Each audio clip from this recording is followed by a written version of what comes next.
244 paintings. That is nuts. What is it, the 13th today? Those views are done, but I think we're over 15,000 subscribers, which is crazy. Okay.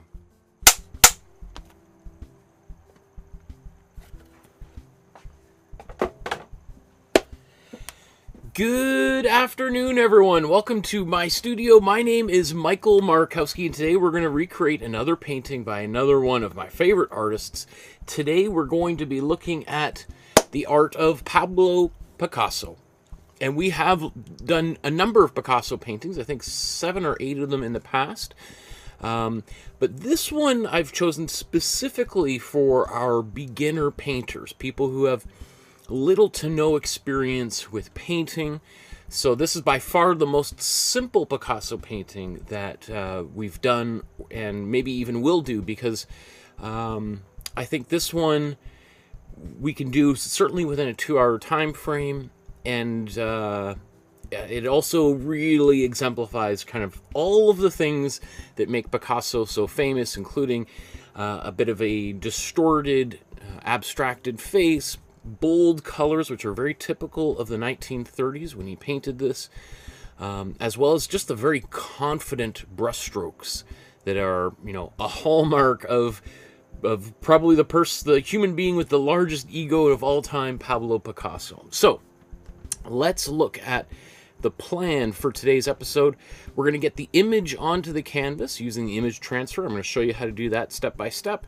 As well as everything else here. This is the time-stamped chapter list. If you're watching this video after it was recorded, you can just jump ahead to the place you want. Then we're going to stain the canvas with a little bit of color. We're going to talk about Picasso's biography, which we've done many times before. So I'm just really going to focus in on that period of the 1930s, late 1920s. I don't know if we need to do an underpainting, so we're just going to go right into the background, then the foreground, maybe finish the background, finish the foreground, and then we'll do our side-by-side comparison in about 2 hours from now. So hold on tight, stick around, we're going to get through this together. Even if you've never painted before, I'm sure we can do this. Okay.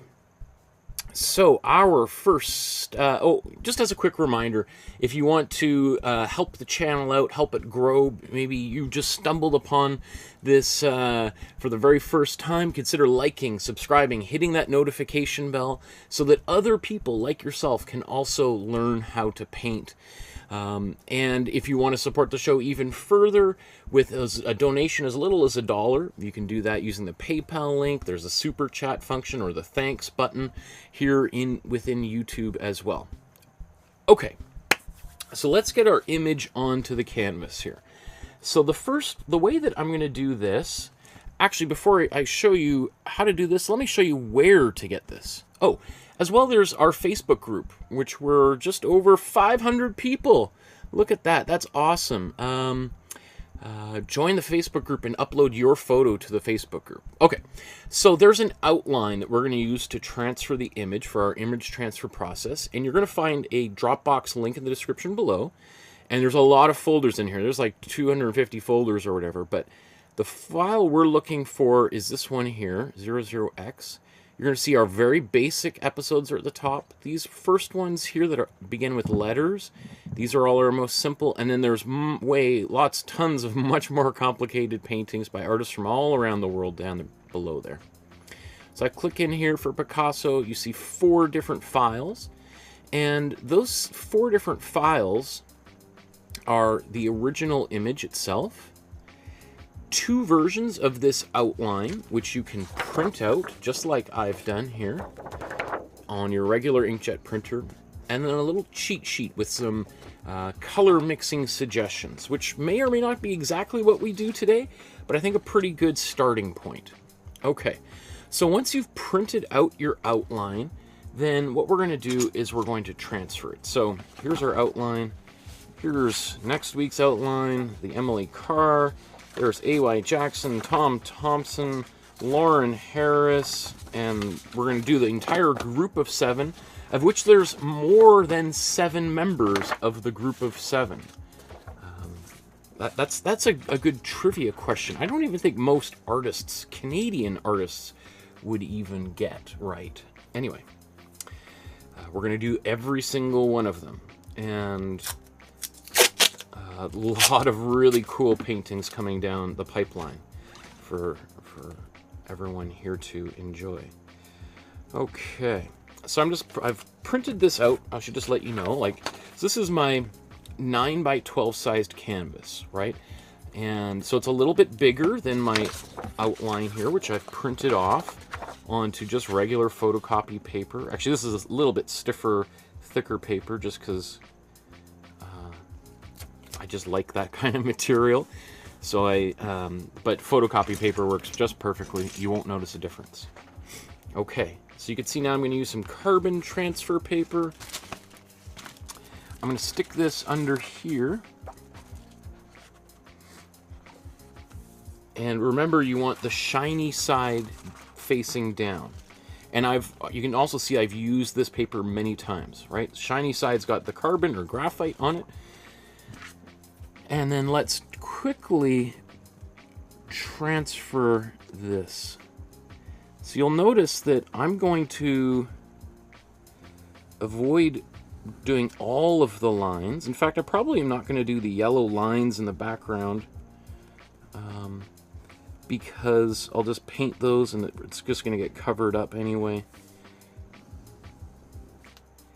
So I just look at this as what is the most important stuff. And I know if you're just beginning, it's like, well, I don't know. You drew this stuff. You tell me. I figured like it's all important. So you can. There's no harm in doing a really great job doing the outline. It's just I think if you've been following me for a while, you probably have seen me kind of skip some of the details. The good thing also about using a colored pen or pencil is that if you miss a line, you can see very clearly what lines you've missed. Right? If you're just using a black pencil or black pen, you can sometimes be like, what? I think I missed something. Where did...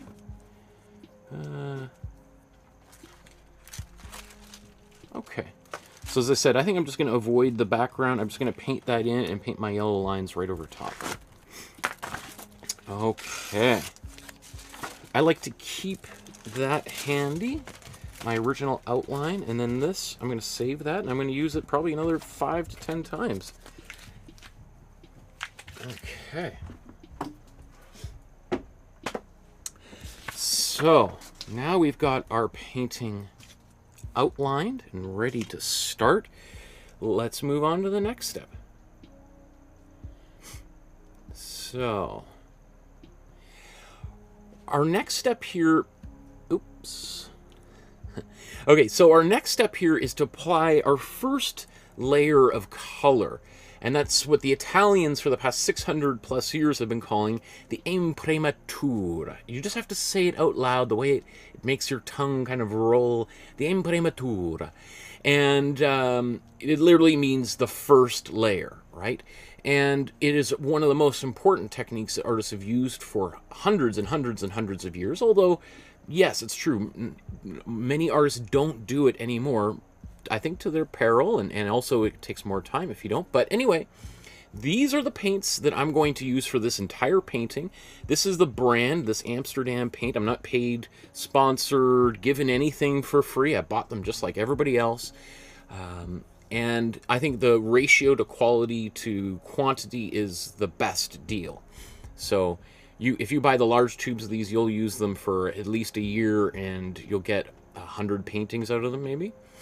Okay, so I'm about to use this Azo Yellow Deep right out of the tube with a little bit of water to just dilute it a little bit and speed up the drying time.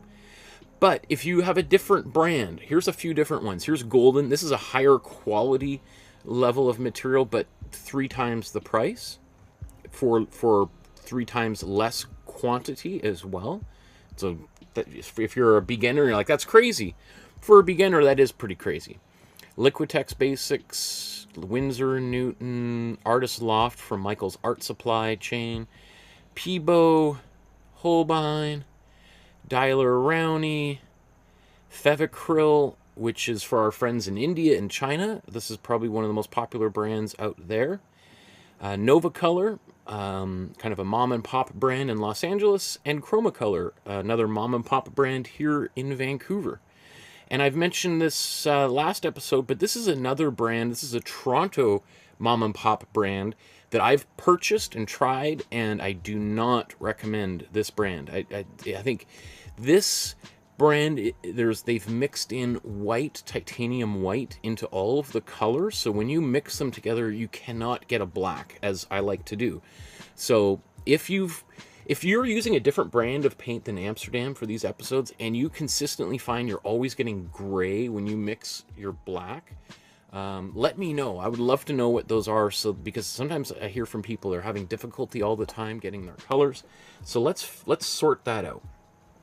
Okay, so let's get some paint on the palette here, and we're gonna put our warm yellow on here to get started.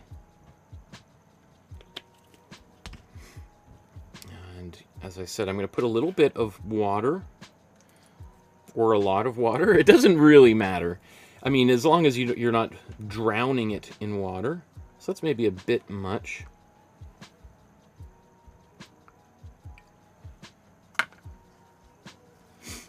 Okay, give it a good stir here.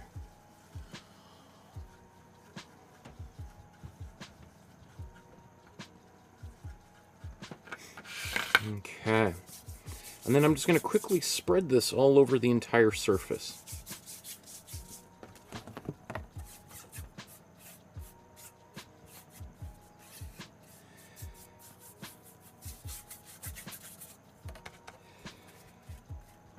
And if you're wondering why I do this, I've talked about it many times before, particularly in those first few episodes where I kind of walk through all the steps in great detail. You do not have to do this. In last week's episode, when we painted the Berta Morisot painting, I showed two different approaches here, or at least two different types of Imprimatura. I'll show you those in a second.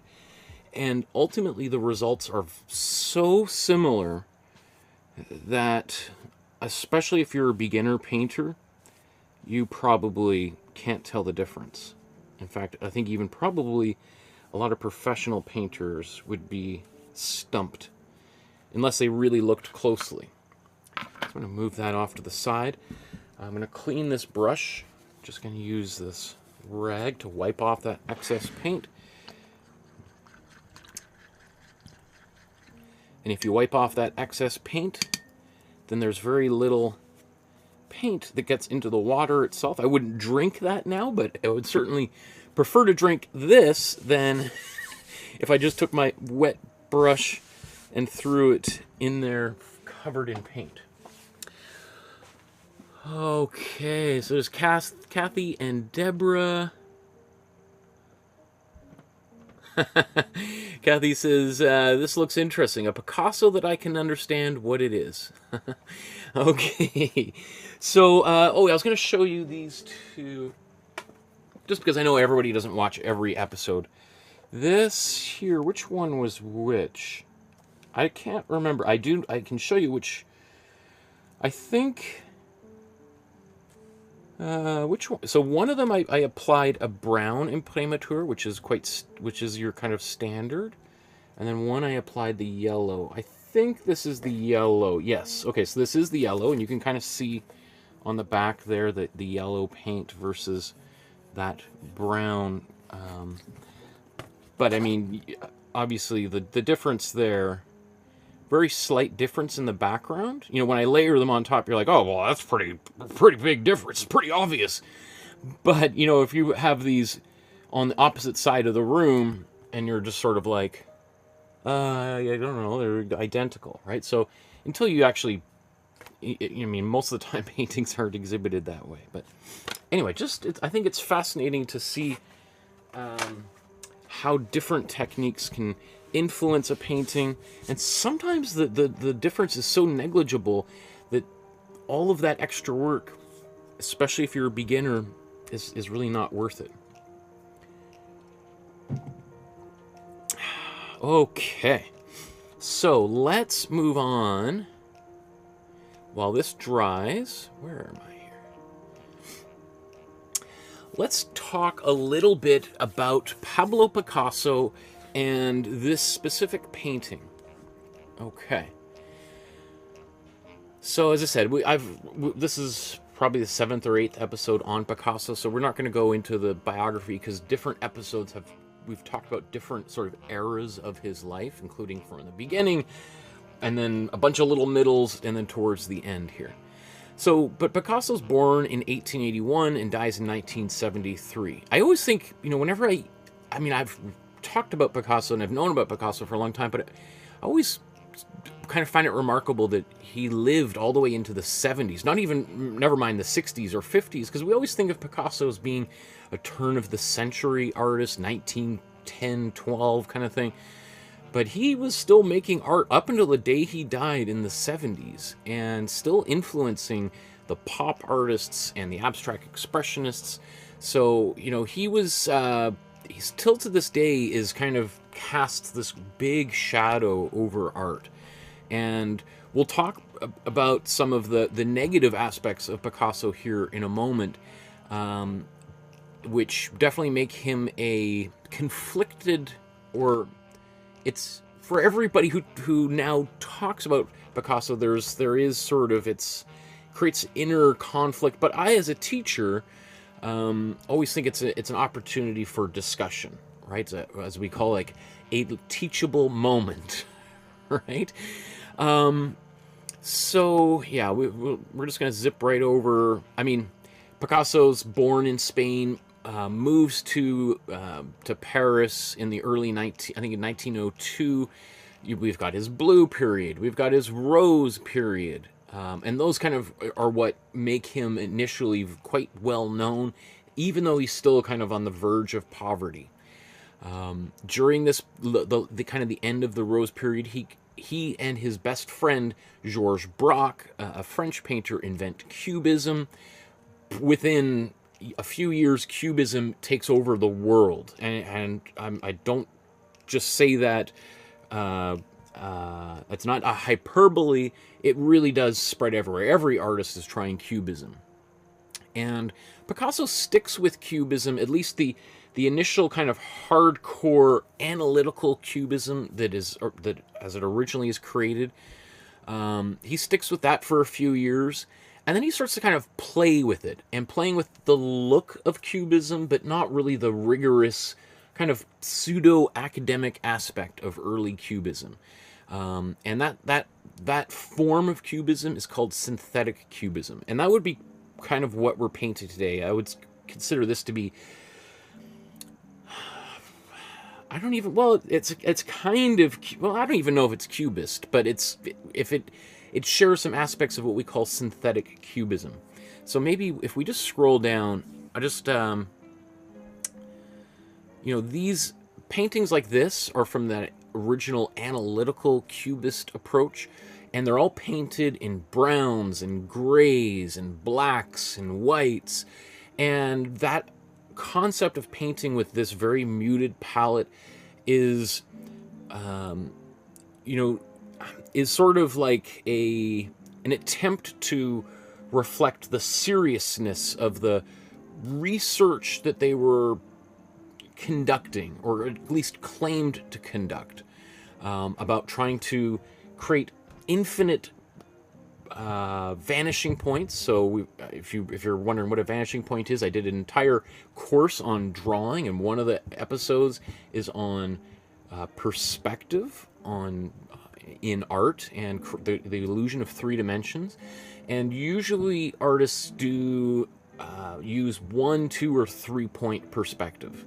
2 point probably being the most common, 3 point second most common, and 1 point perspective is usually how people learn perspective. Anyway, with Cubism, Braque and Picasso are trying to make paintings that have 10, 20, 40 vanishing points, which is the idea of trying to see a violin or a chair, a cup, or a face, not just from the front, but from all sides. So think of like a cardboard box being unfolded, or a face or a body being unfolded so that we see the front and back and top and side simultaneously. So anyway, that is kind of what originally makes Picasso really, really famous. He'd already kind of made a name for himself.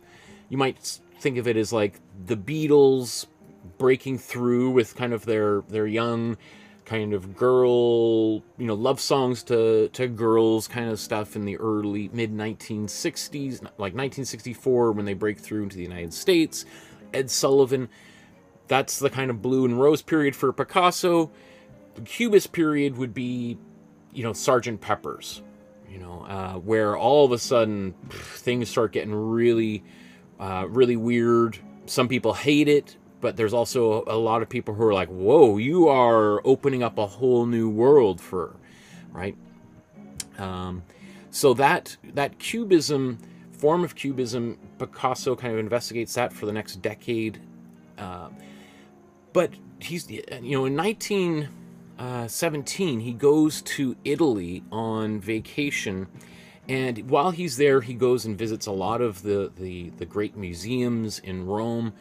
And he sees, all these the great sculptures and paintings, not just by the Italian artists of the Renaissance, like Michelangelo, Raphael, Leonardo, Donatello, all of the Teenage Mutant Ninja Turtles.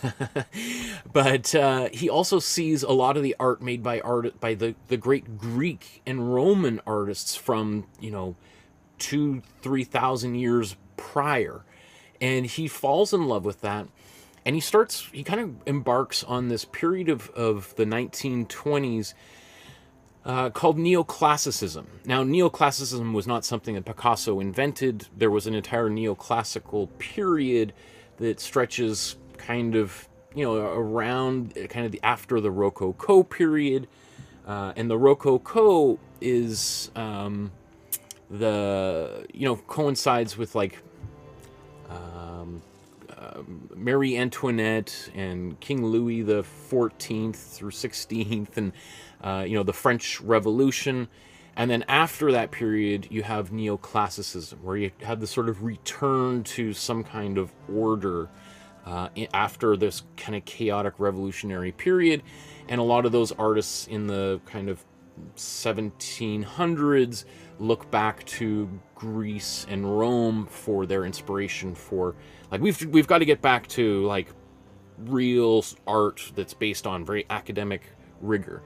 And so Picasso sort of has his neoclassical moment where he kind of he's now acknowledged as the most famous artist on earth. I mean, everyone is painting in a style that him and Brock developed, which it's it's very hard for us today to really even think about how big of an impact that would have been.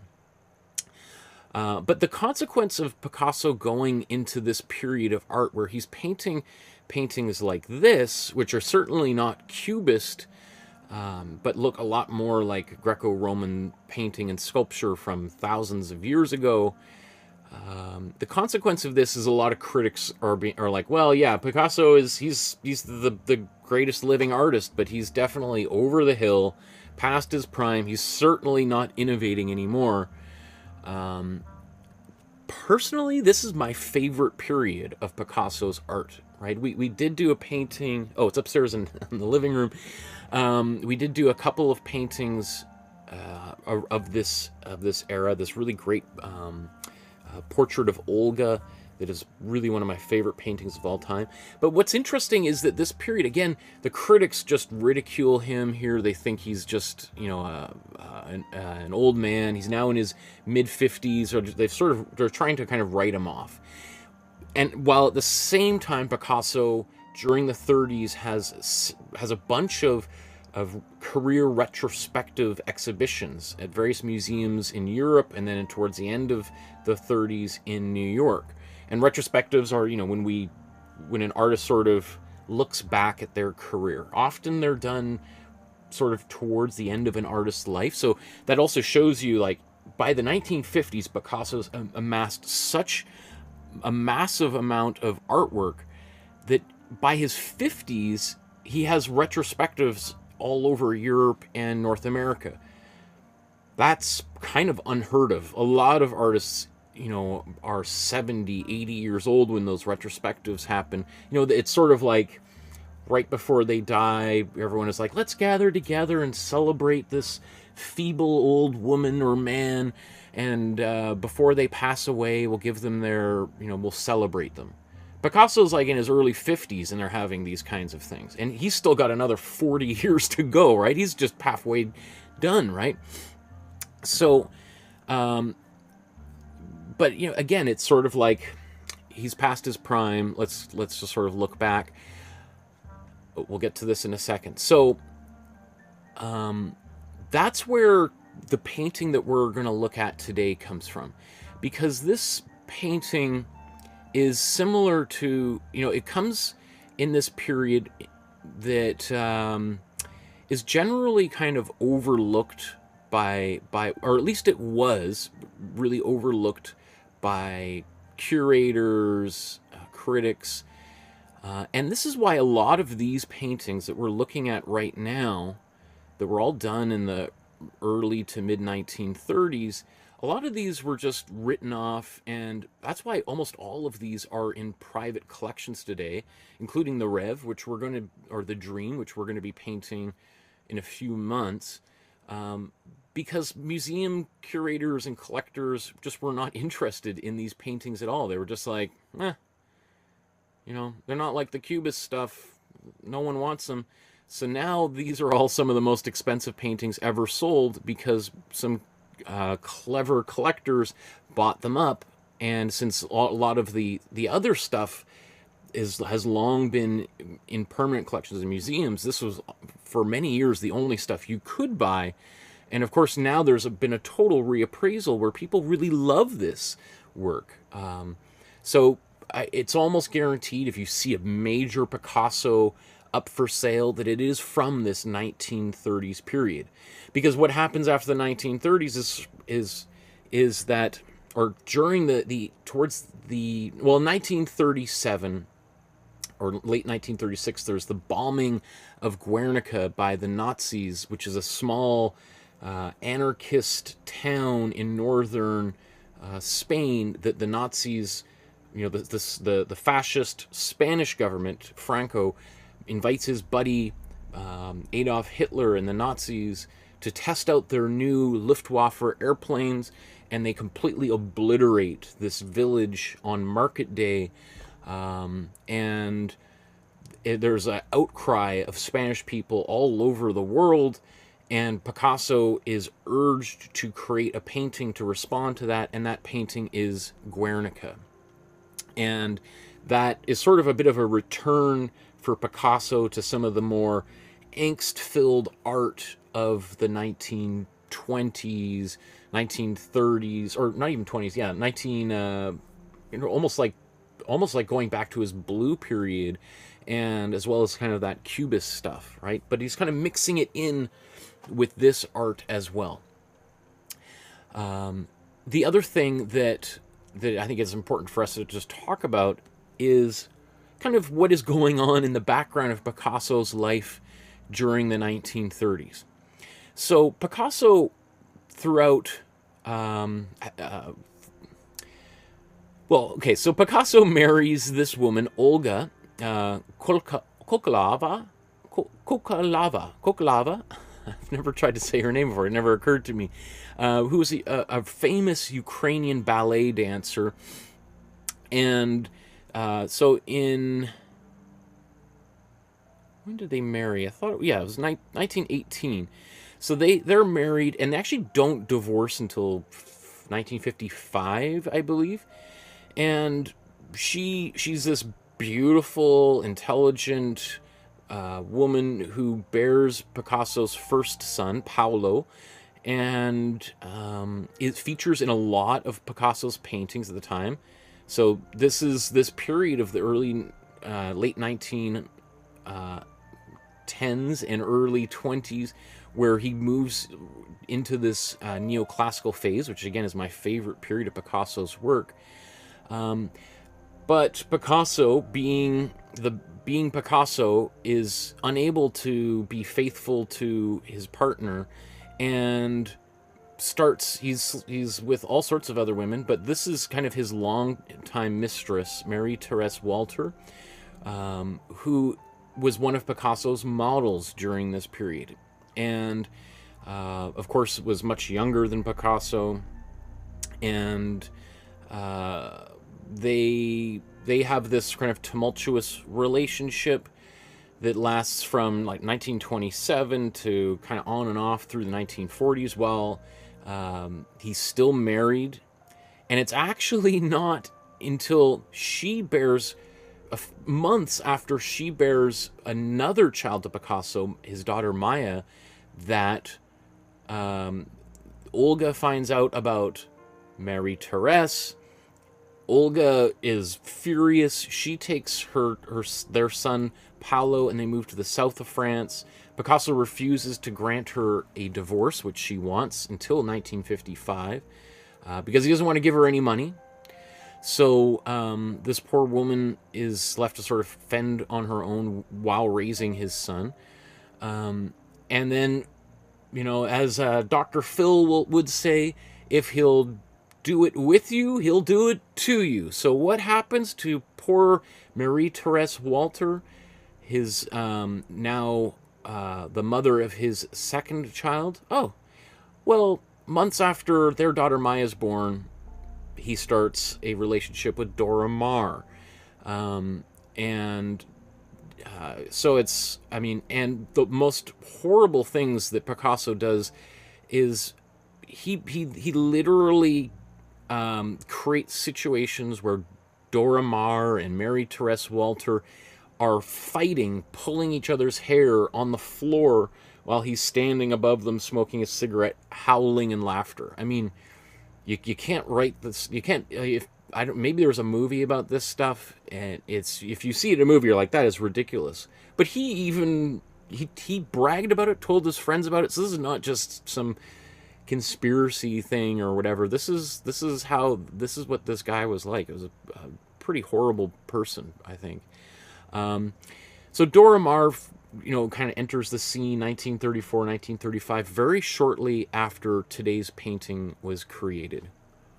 So this painting, though, I believe, so this is Mary Therese Walter, his first mistress, the first woman that he was cheating on his wife with, and really one of the final paintings of Mary Therese Walter that was created. Yeah, maybe I should also just while we're talking about this. So this painting, created in 1934, is part of this whole period that is sort of referred to as the Year of Wonders, even though it extends beyond 1 year. Sort of like John Lennon's Lost Weekend, which, you know, extended for a few years, kind of thing, or, you know, or wars that are, you know, the War of 1812, which lasted 2 years till 1814, 1815, really. But this whole period is kind of interesting because it's like Picasso at this time, he's very famous. He's sort of got these multiple relationships with women going off on the side, but he's sort of achieved this kind of bourgeois lifestyle that he always wanted, having grown up in not poverty, but not like kind of a lower middle class family. And now he's wealthy beyond, he's certainly not only the most successful, you know, most famous artist, but he's financially by far the most successful. And there's sort of this period of during the mid-1930s where things are just going really well for him. He's got everything he could ever want. He's making more money than anybody could ever conceive of. And within a few short years of this, it all starts to ravel apart. His wife finds out about his mistress. He leaves his mistress for another mistress. There's World War II breaks out, and it's just the world, not just Picasso's world, but the whole world sort of collapses around him. So if you're interested, you could certainly, all of these links are in the description below if you want to read some of those articles. Okay, so let's move on here. So typically what we do at this stage is to do what's called an underpainting. And last episode, I sort of showed how there's different definitions of what an underpainting can be. Some artists will literally incorporate the Imprimatura into the underpainting and combine them into one step. The way that, and I used to do that myself as well. After having really kind of thought about it and done some more research, arguably the idea of what a true underpainting would be is we might do our Imprimatura and then maybe outline a few little details, like especially eyes and nose, mouths, that I think are that you don't want to get lost underneath lots of paint.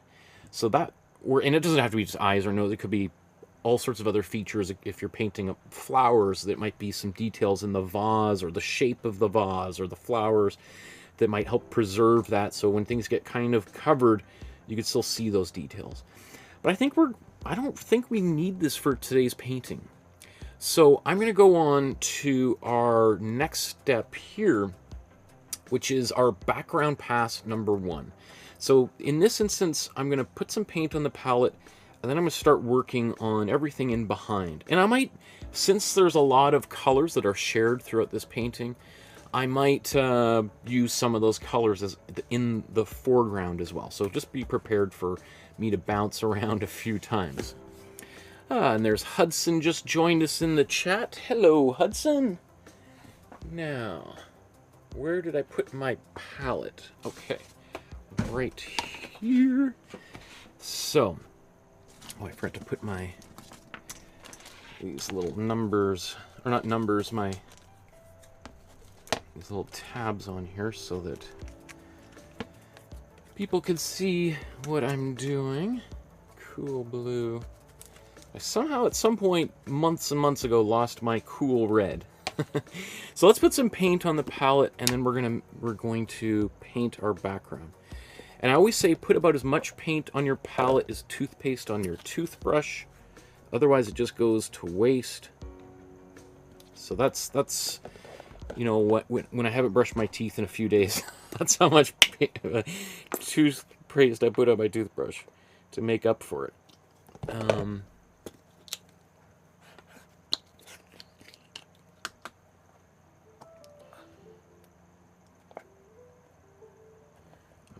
Gonna need more red here momentarily, but we'll get there. Okay, and then my warm blue is almost out, so I'm going to use this jar here. This is the exact same thing that's in these tubes. It's just sometimes I've got some extra in those tubes. Instead of throwing it out, I cut it open and scrape it out, and then I've got months worth of extra paint that otherwise would have gone into the garbage there. So okay, oh, a little bit of white, we're gonna need that, and there we go. Let's move those fellows off to the side.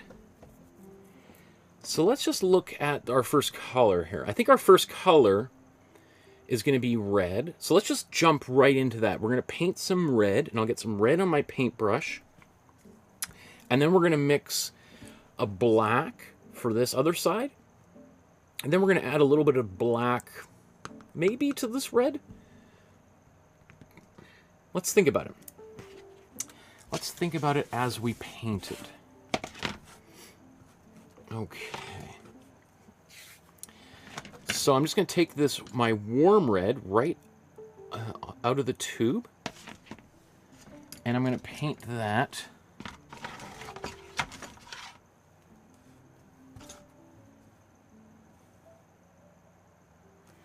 Let's paint this red right here. In fact, I'm going to go right over top of this area. And I'm going to go right into here.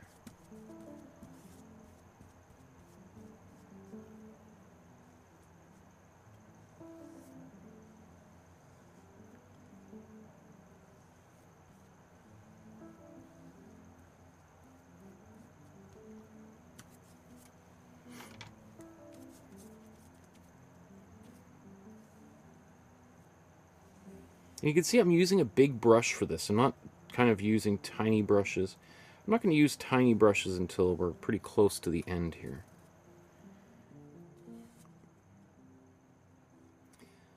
I also will tend to kind of paint over top of the lines rather than just like right up next to them. I often will paint over top of them so that I can be really sure that I hide those lines, assuming that that's, like, for me, that's kind of important most of the time. Or sometimes where we're just looking at an artist and it doesn't really matter if you can see the lines, or sometimes they want you to see the lines.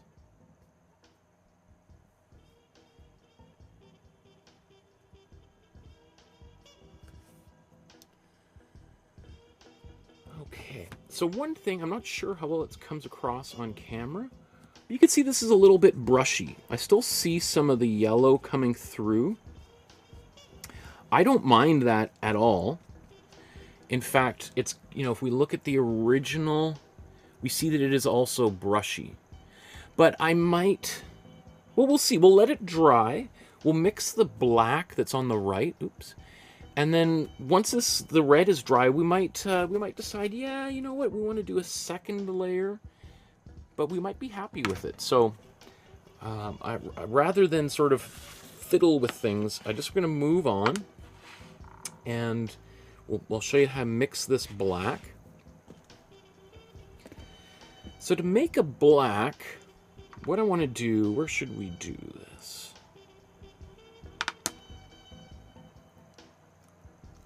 I'm going to do my black up here. So I'm going to squeeze out some red paint. This is the same paint that's on my brush right now. And what I'm going to do is I'm going to add my cool yellow and cool blue to this color. And just as a refresher, in order to make a black, we want to use 3 colors, or basically our 3 primary colors, but remember we've split our primaries into 2s.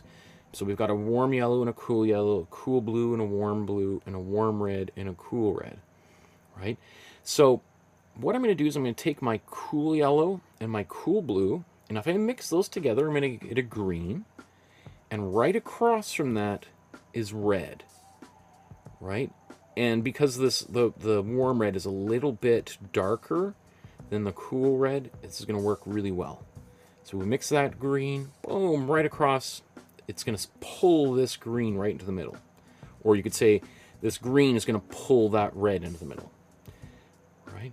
That's how we make our black. So, it doesn't matter which order we do this. I'm going to take some of the cool yellow here. Let me take a little bit more. And take a bunch of our cool blue, maybe a bit more. And let's stir that up. I can even just stir it all together all at once. And, you know, just like when you're mixing food up into the blender, the color might change a few times as things kind of get properly mixed together. So you want to make sure that all of that is really nicely mixed.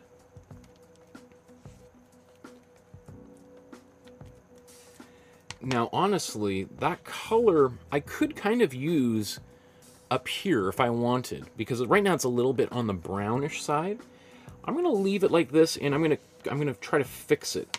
Because if you look at this, you're like, oh, man, some of you are probably looking at your color right now and saying, I did something wrong. I used cool yellow and warm red and cool blue, and yet I get this brown. What did I do wrong? Well, just think about, again, maybe if we bring out our little guide here. And remember, we mixed this on our second class way back when, right? So, to get this kind of color here, what we would have done is we would have mixed really cool red, cool yellow, and a little bit of cool blue to get that brown. Because brown is basically an orange with a little bit of blue into it. So it's kind of exists maybe a little bit very close to the neutral core. So what we need to do is just add more blue to turn this into a black. But let's say you have a different situation. Maybe you've got a purpley color when you mixed, And what does that tell us? Well, we've got a lot of red and blue. We need to add more yellow. Or let's say you've got a greenish color you just mixed. Well, then you've got a lot of yellow and blue. So you've got this green that's kind of over here. We just need to add more red to it, right? So it's just a matter of getting the ratios right, which I know is easier said than done. But now we're just going to put more of this cool blue in here. And that brown just starts getting darker and darker. Put more blue in here. Much darker and darker. You know, so this is probably the result of me just putting a lot of... Remember I squeezed that red right out of the tube there? So I think that it's just a result of me just kind of being a little bit red heavy that it's gone that way. Okay, so there we go. Now that we've got a higher concentration of blue in here, that color's looking good. The one thing is now, that color, and it's probably very hard to see, is probably a little bit more on the purple side. Now, why is that? How did it go from brown to purple?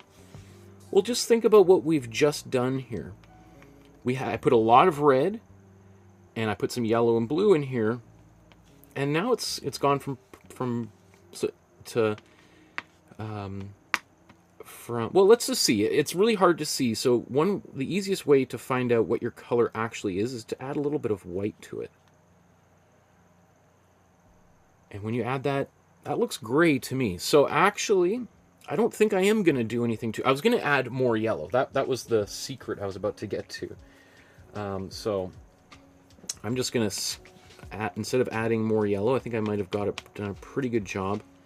It might be a little bit on the purple side. So let's just add a bit more yellow. There we go. That's the final touch to kill all of the saturation on there. Okay. Got a nice black. And let's just double check before we start putting paint in. So we're going to put this black in all around behind here on the right hand side.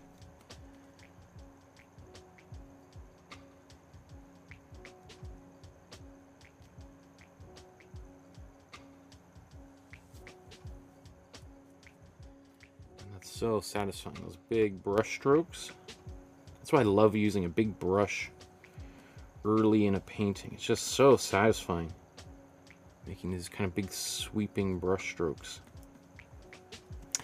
And just like with the red, we see a bit of that yellow coming through. So it's up to you to decide, you know, how opaque or transparent you want that color to be. I don't really mind it if it's a little bit transparent, but if you want it to be a little bit darker, then let it dry and then paint over top of it. So how do I feel about that? That's the question I need to ask myself.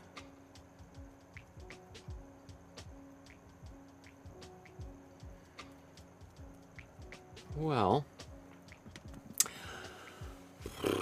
I think I'm going to blow dry this, and then I'm just going to add a second layer. Just why not? I've got all the paint mixed, and all of this will dry within seconds, so that's what I'm going to do. I'm going to mute the microphone momentarily.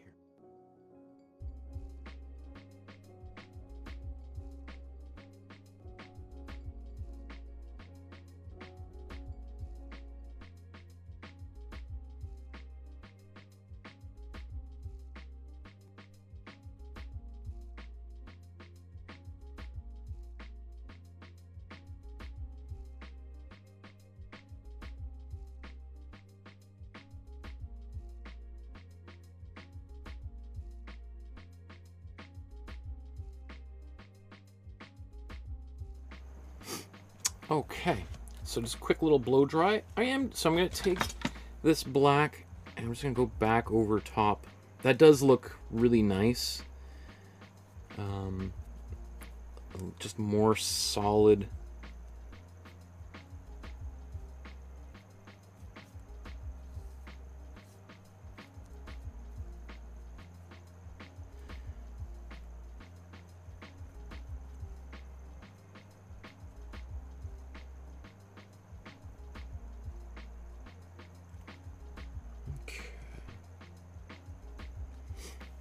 Now, there is a lot of excess paint on my brush here, so I'm just going to try to scrape as much off as possible because I'm going to use black later on, and if I've already got a black that's mixed and it works really well, then hey, maybe I don't need to mix it a second, third, fourth time.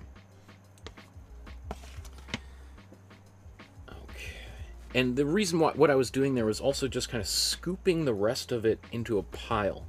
Because obviously the thinner the paint is on the palette, the more quickly it'll dry, right? So if I'm not going to paint on that for use that color for another 20, 30 minutes, then I want to consolidate it into a bigger blob of paint. Okay, so and then while I'm here, let's just go back to this red. I'm just going to go and paint there. Again, it's probably not going to show up on camera. The reds don't show up so well on camera. But that does make a nice little bit more solid color, if that's important to you. And you know, as I was painting this, I'm like, you know what, maybe I should have just left the red at least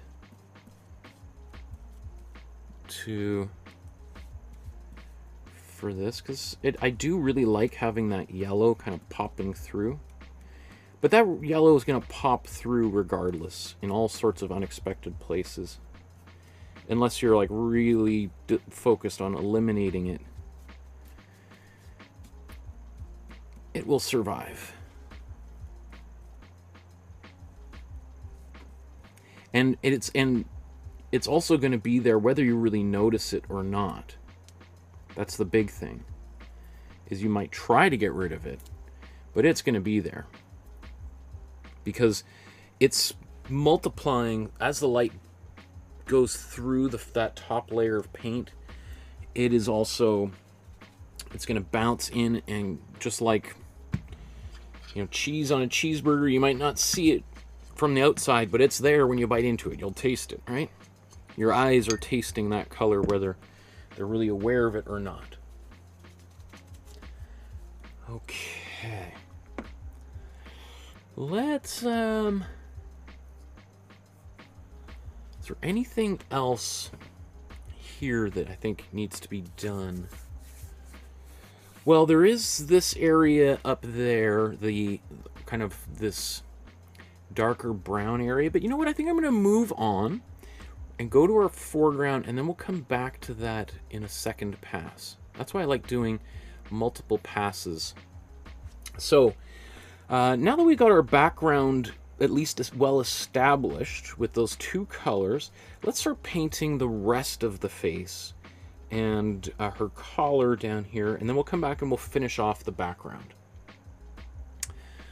Okay. So, what would be... where should we start next here? Let's do some... let's use our cool green, I think is what we should do next. In fact, let me just see what was my plan here. So we did this, the background, the left side, and the hat. The top, that's this area. Oh, sorry. So the left and side and the hat, that's what we did already. This red, and then the black. I'll show you how to make a black. Foreground, yeah. Oh, so I just said warm blue, and then we've got some cool blue. Where do I use the cool blue?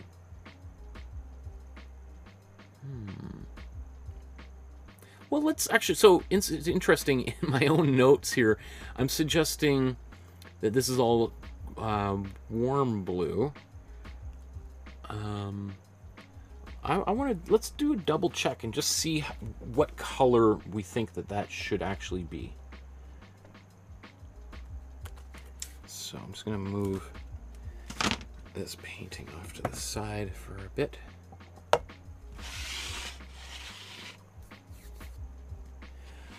So it does appear, in fact, let's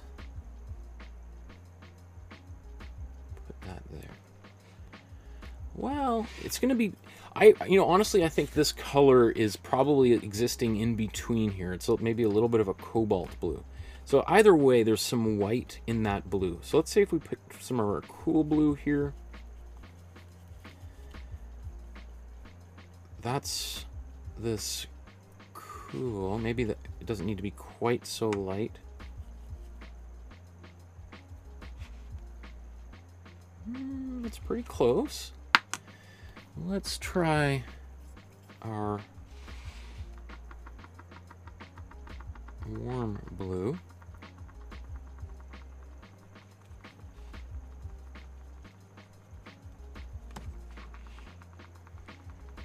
Let's see. Yeah, it is kind of a little bit warmer. This needs a little bit more blue in there.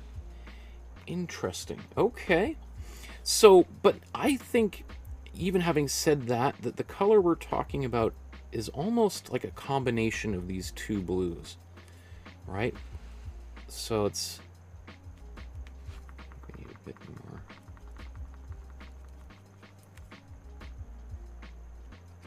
Yeah.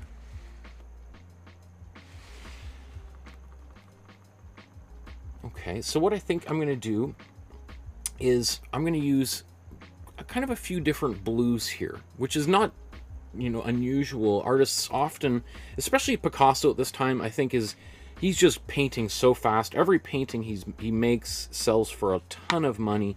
So I think he's got tons of colors on his palette, and he's just sort of dipping in, and I don't really think he's spending too much time overthinking which color he wants where.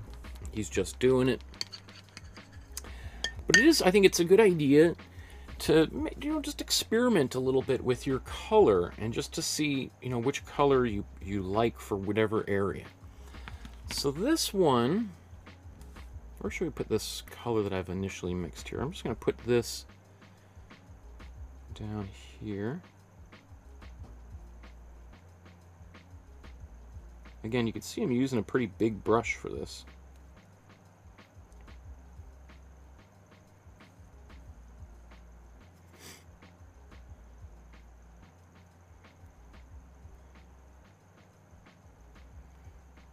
That one.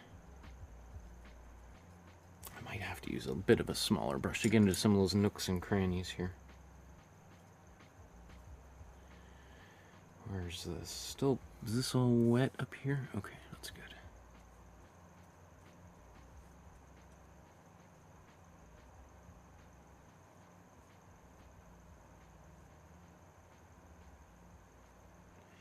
The other thing adding a little bit of white into this blue does is that it's going to block out a little bit of that yellow. Without any white in there, your blue is going to look really dark. Because blue is pretty transparent. So this is going to help a little bit in keeping it from getting too light.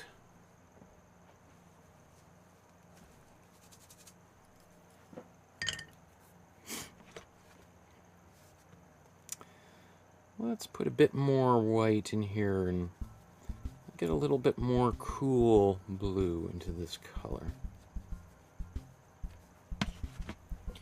Just to create slightly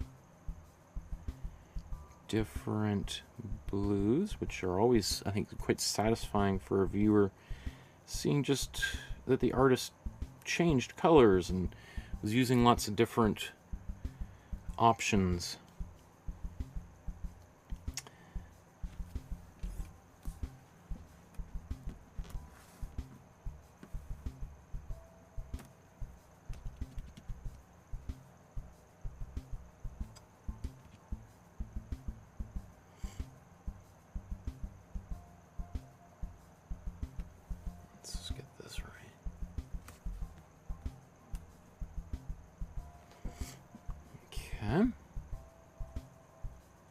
And notice how this line is going to be like a dark line over top. So actually, I'm going to paint underneath it a little bit. I can, or you don't have to, but that way when I paint my black line underneath, I'm less likely to get any kind of yellow popping out from under it, which may or may not be, you know, a concern for you, but anyway. And you can see how kind of sloppy this is, because as I know that I'm going to be painting a kind of a pinkish white color here, or the pink needs white, and that white's going to obliterate anything. So if I paint something over top of this area, like even if I put a blob there, oh no, I made a mistake, that's just going to disappear completely with the next layer of paint, right? So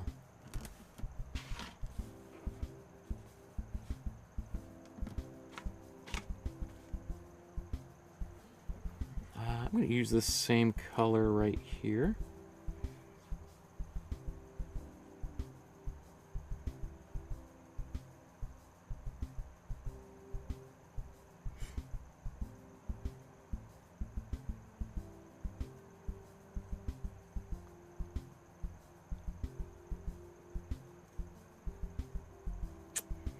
Now this area, there's no outline here. It just goes right into the red. So this is an area where I might want to spend just an extra little moment kind of cleaning up that edge.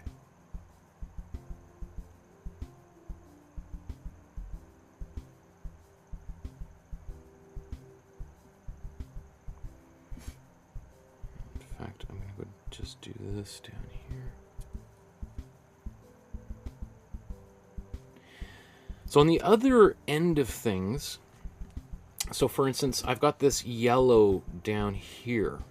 Now that yellow, if I paint yellow over top of that red or that blue, the red or the blue will come through there. So we'll talk about that here in a second, because that would be an instance where we'd want to maybe even apply a little bit of white there.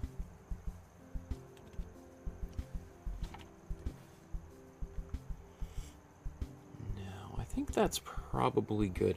Again, if we decide we want to change these blues and make them a little bit darker or lighter, we can always do that.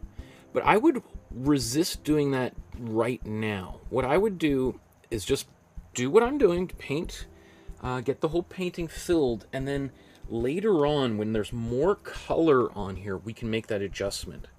Because one of the things I see people do all the time is that they really get caught up in trying to get the color right the first time they're doing it, the first in pass number 1. And I think it's just literally a complete waste of time. Complete waste of time to try to get it perfect the first time around, because you're trying to mix that color while it's surrounded by all this yellow. And it's, unless you're like a savant who's just an incredible color mixer, which I'm not, you're going to find that is just really, really frustrating, because when all those other colors get in, they're going to change the way those colors look, right? So just wait until the painting gets filled up here. A bunch of new people in the chat here. There's Hudson. There's Rosa says, hello, friends. I'm a bit late. And Abdu says, hello, Mr. Markowsky.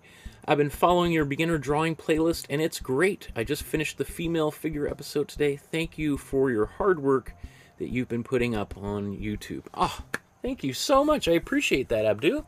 Awesome. Thanks for tuning into the painting class. Okay. So I think, what should we do next?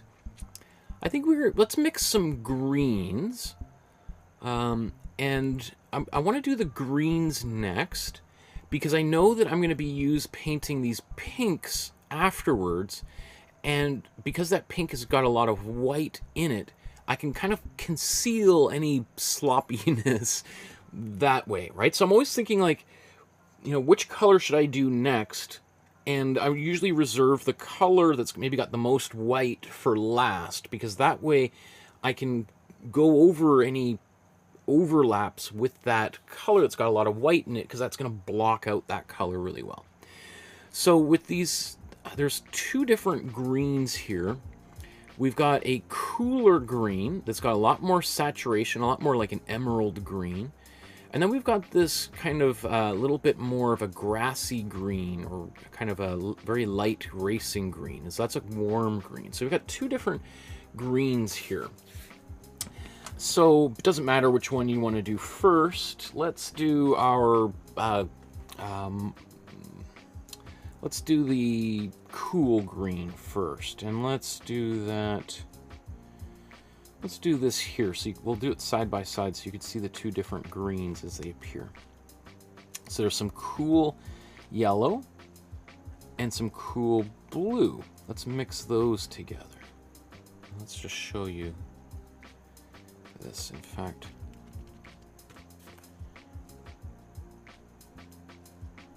how can I show these side by side?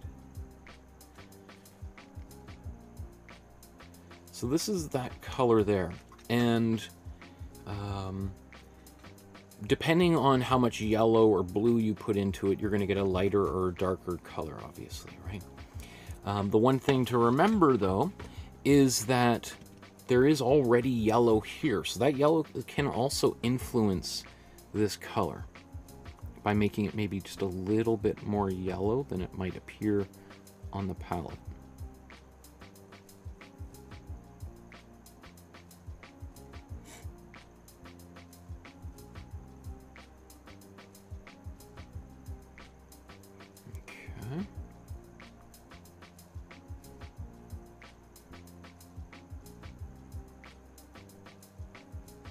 Now there's no white in here, so if I go over top of another color, I might notice that some of that previous color might kind of poke through a little bit.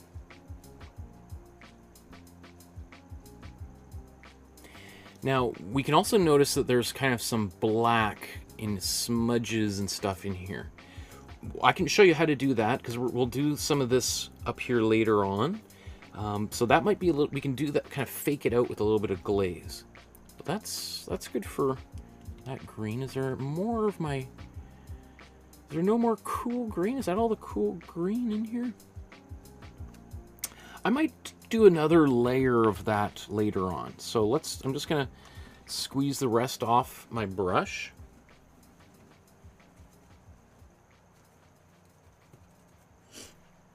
And, you know, I'm not even going to bother washing my brush. I'm sure Picasso wouldn't have, because he probably would really like the colors mixing a little bit on the palette. So this time we're going to make a warm green, and I'm going to take some of my warm yellow and warm blue and mix these together. So you can see the difference between these two greens. Right, and just as a quick little, what's happening here is that the cool blue and cool yellow are closer to one another on the color wheel. And in fact, when we mix those together, we get this very saturated green. Our warm yellow and warm blue, however, are much further away from one another. So when we mix them together, we're mixing almost right across the color wheel from one another. They're not all the way across, that would be purple, but because they're closer to the neutral core, they're losing their saturation. They're not quite as intense of colors. So, which you might be like, oh, that's a bummer. It's not as intense. That's quite sad. I feel sorry for that. Don't feel sorry for that green, because most of the time, we don't want to use those super saturated colors. Yeah, they're great, but we also see very saturated colors infrequently in reality, right? Most colors they're maybe a little bit more subdued unless they're getting, you know, a big flash of light on them. Okay, so I'm going to take this warm green and paint this in here. And in fact,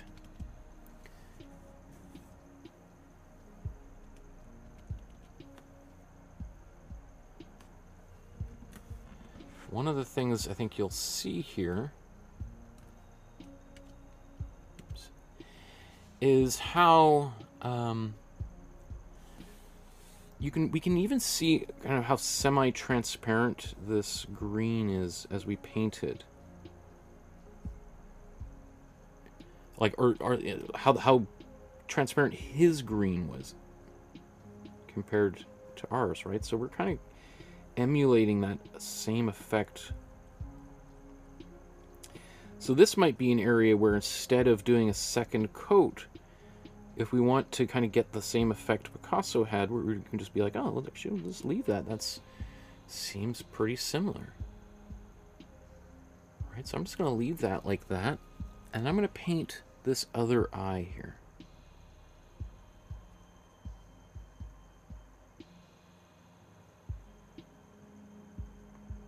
And again, you can see I'm kind of being pretty heavy-handed and sloppy with it, because I know I'm going to be painting other colors over top of it that will clean that up.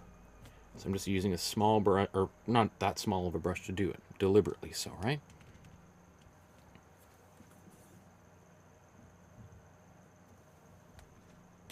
Oops.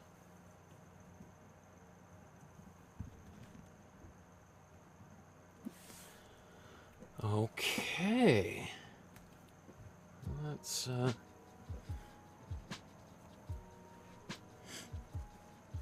clean this off. Gail says, "Hi everyone, Michael. Nice to hear or see you and hear your voice again. I love the new format and info in the Dropbox." Cool. Thank you, Gail. So we're getting there. We're clipping on a good pace here. What should we do next? Well, I think I'm going to do my yellows next. And to do these yellows, I'm going to add this, for this first layer, a little bit of white into it. Because remember I was a little bit sloppy here, and there's a little bit of that red over top. Not a big deal, but to kind of deal with that, and actually it even bears into question, like, which yellow do we want to use? I think this warm yellow is adequate. So I'm just going to put a little bit of white into this yellow, and that's going to help me cover up any kind of mistakes, I guess you could say.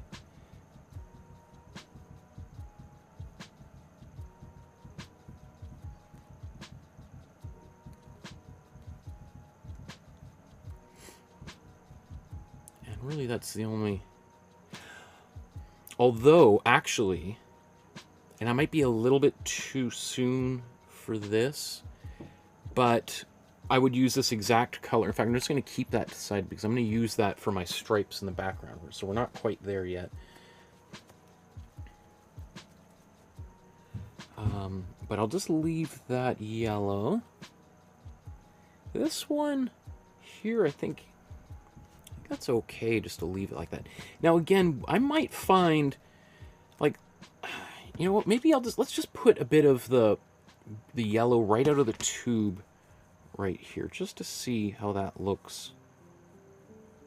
You know, if I paint over top of my pencil lines as well, you could see that it's not at all covering them up very well. And that doesn't surprise me in any way. So maybe I'll leave that there. And hey, since we're all learning, let's just see what would happen if we painted our cool yellow over top of this area here.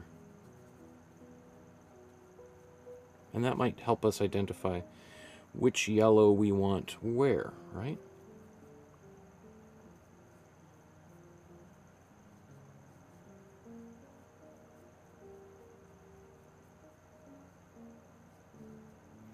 Now that area up there is also going to be yellow, but since it's got wet paint there, maybe the best course of action is to quickly blow dry that.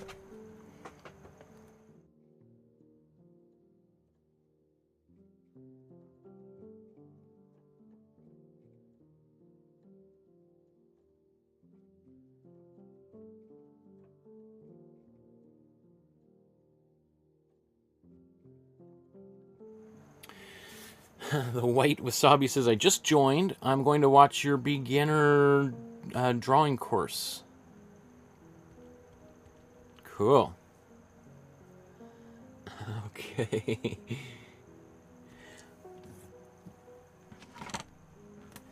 So I'm just bringing these up here. Just want you to see.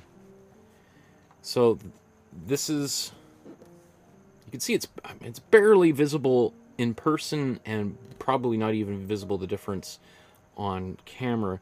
But this is my Imprimatura, just as it is. The white canvas with that diluted warm yellow. This is with warm yellow painted additionally on top of that. And this is the cool yellow painted on top of the warm Imprimatura. Then I painted some warm yellow with white there. Let's paint some more cool yellow over top of this. And let's just see, can anybody see any difference?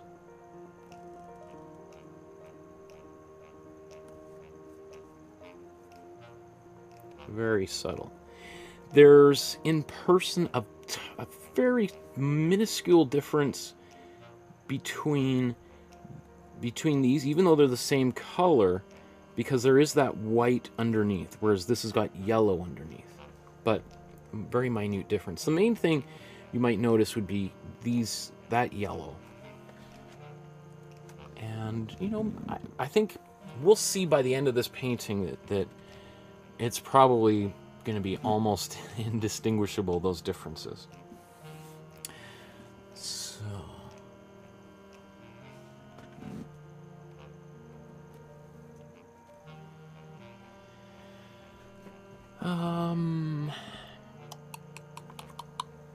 I think it's time to do some pink.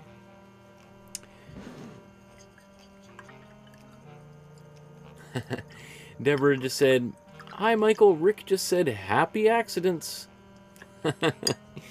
Totally. That's the Bob Ross mantra, right? The happy accidents. And fall in love with your happy accidents. There are always opportunities. Think of them as doorways that you can go into if you want. So our pink is, well, let's just talk about the different pinks that we could use, because it's the same sort of thing as our whites, right? And I'll be honest, sometimes when I'm looking at a color that's been diluted with white, sometimes that is probably for me the hardest thing to reason back which color that was tinted, because a tint is when we add white to a color. So sometimes when you add a lot of white to a color, it can be a little tricky to reverse engineer back to what the original ingredient was. Was it a warmer red or a cooler red? So let's do a little bit of detective work here. Let's take a little bit of white on both sides here. And now I've got to take a bit of red. Let's just see if we can take some of this remaining red.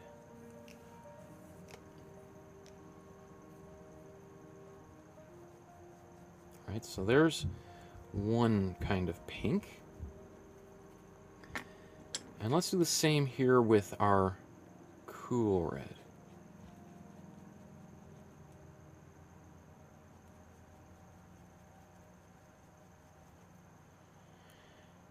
So can you see the difference between those two reds? Right, this one's got a bit more of a candy color quality to it.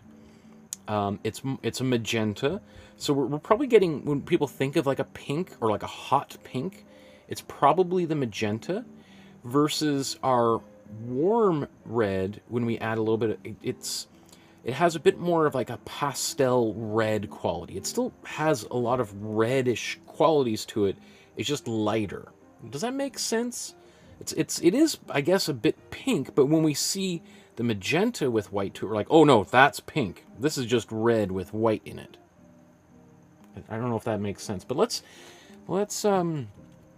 zoom in here and see if when we hold this palette nearby, if we can discern which is which. So I would say that this area on the right cheek, or I guess you know, is probably closer to our warm red. And then I would say this here is probably more of our cool red. All right, so let's, maybe let's stay zoomed in there. So let's paint, we're gonna use two different reds. I'm actually gonna need a little bit more red paint here.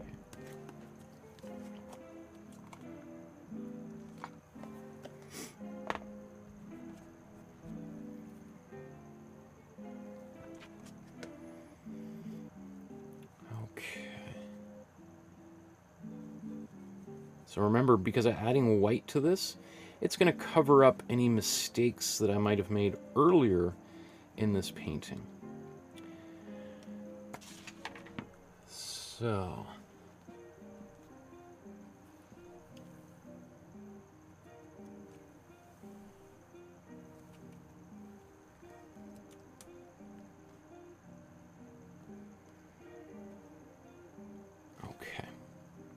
So this one I'm going to paint right in here.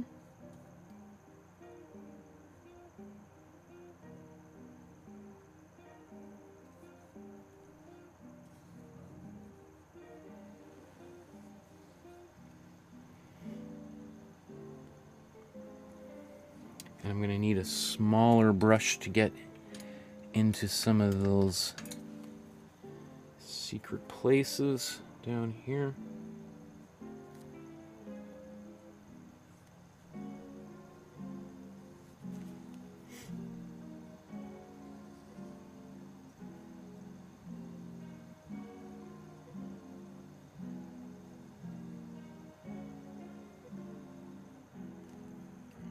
And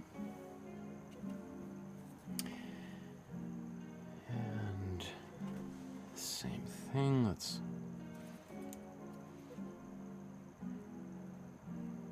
I'm just going to paint right over that mouth. And I'm also going to paint quite close to this green. That way, when I paint my black over here, I don't have to worry about how well I hid my pencil lines, or about that yellow coming through.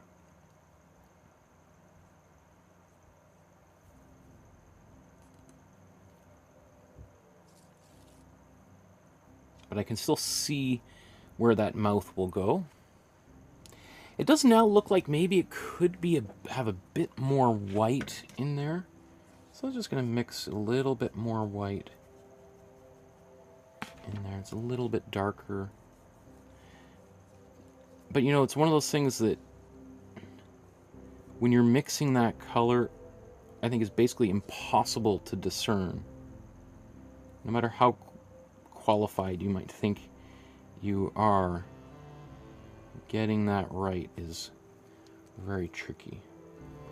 So just paint it and just see.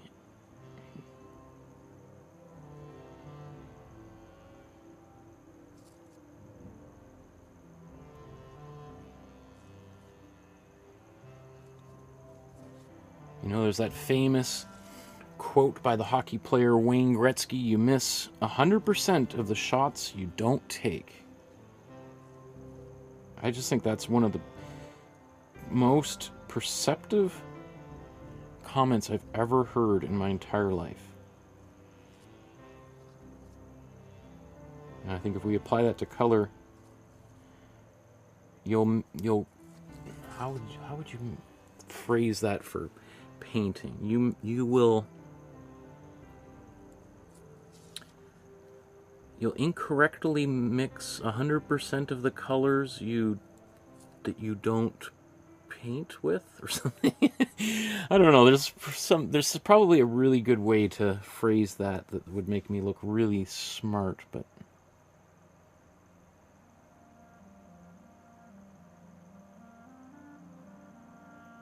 I'm limited by the brain I was born with, right? Not a bad brain either, I think. I'm happy with my brain. Okay.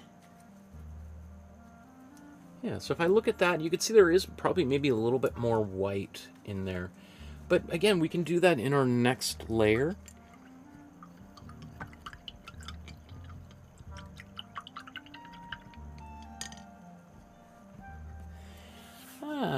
there's the White Wasabi says, nice so far. And Lori says, hello all, nice to be back. Hope you had a productive break, Michael. I'm enjoying this painting.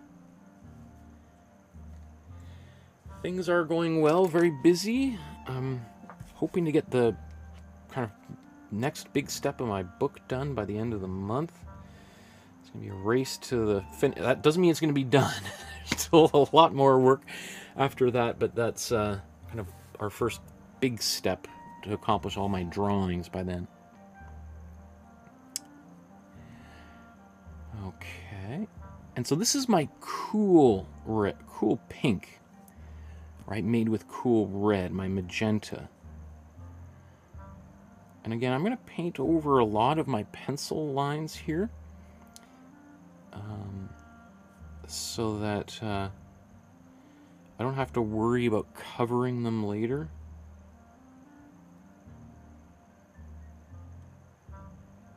Or them showing through. Yeah, I don't want them to show through.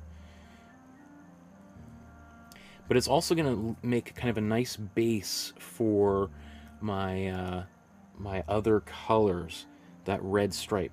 So right now, actually, as they've been applied, especially with that warm yellow that's underneath these colors, they almost look identical. In fact, if I told you I used the same red here in the white, you'd probably be like, yeah, okay, sure, that does look like the same. So even though on my palette they look quite distinct from one another, when I'm painting on top of this warm yellow, that warm yellow is influencing that color and sort of evening them out a little bit, right? You know, it's like putting butter and margarine on two slices of the same sourdough bread, right? Some people might be able to tell the difference between butter and margarine, but if you've got a pretty strongly flavored bread like sourdough, you're probably like, did you sure you put different spreads on here? Because they both taste like butter. And you're like, oh yes, no, that's, you know, or one is a vegan plant-based butter like we use, and you'd be like, I have no idea, because that bread is so strong. I love sourdough, but you know, it's such a strongly flavored bread that it could be a little bit hard. So anyway, I think I'm gonna afterwards here make a little bit more of a distinct color. Oops, maybe I cleaned my brush a little bit too early there. I think I'm gonna need to paint.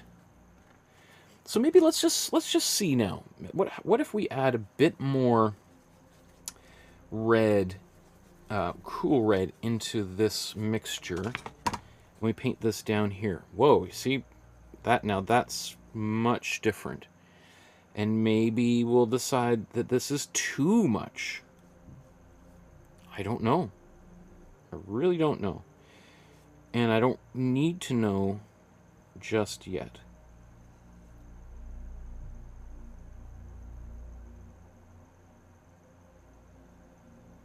You know, I'm on a need-to-know basis with my colors at this stage, right?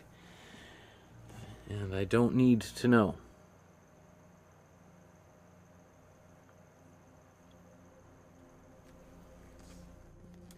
It does look obviously much different, though.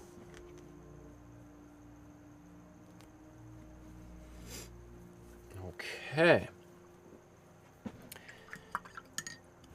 Let's zoom back out.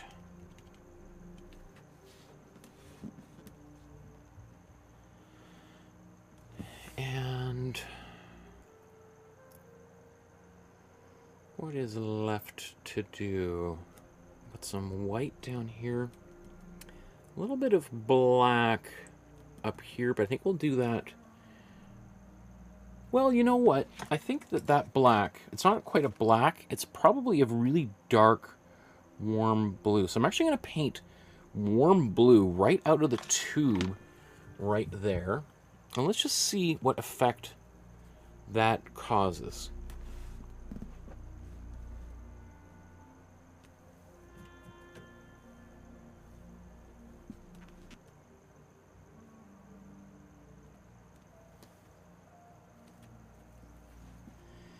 because this is just my warm blue, nothing else in here.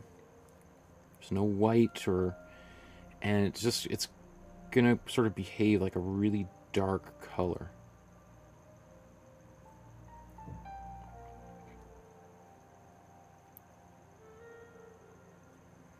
Because effectively, it's like I'm painting with my warm green.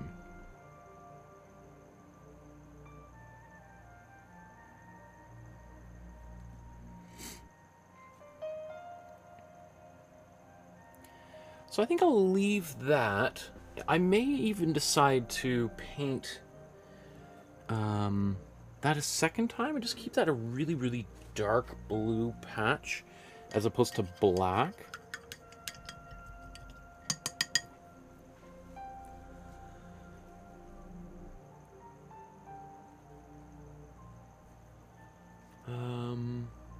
Hudson says, damn, y'all ignore me like that? No, I think I mentioned your name a couple times, Hudson. I wonder why y'all's favorite Picasso painting is, like, from the neoclassical period or his paintings until his death. Why is this the neoclassical period?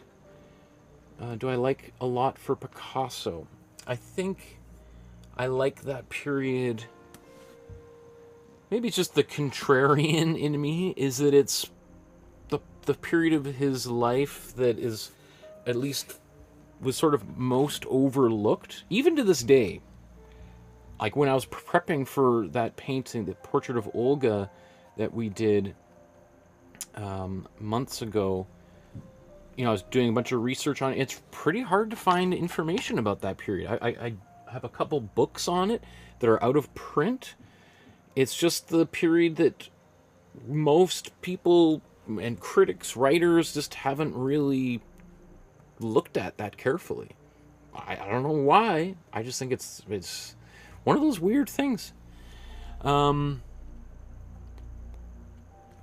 So I'm going to paint white right out of the tube onto the bottom down here.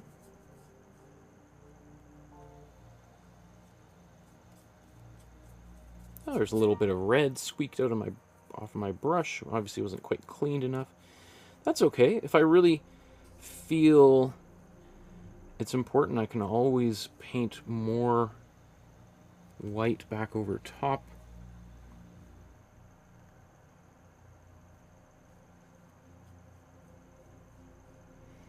Although I might leave this like that. We'll see. You never say never, but I might this might be a nice place to allow a little bit of yellow to come through that layer.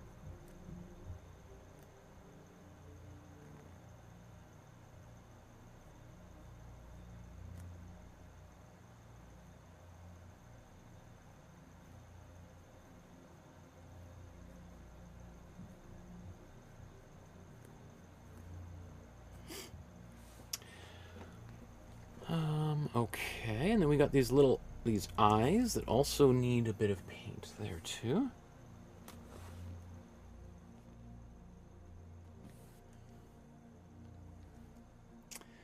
So, you know what? I'm probably just gonna paint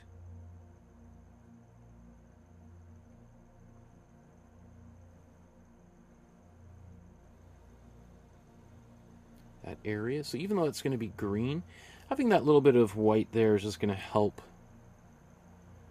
because there was kind of messy in that area. So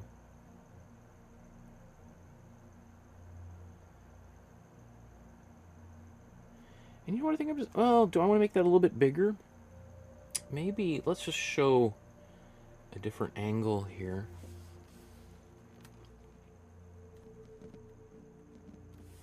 So you can see how I would do this eye.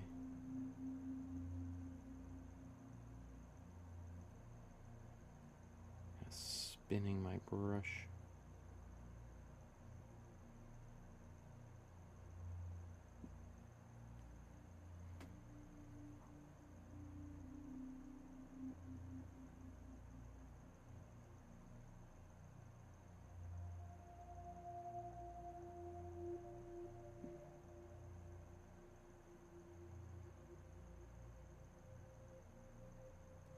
Ah!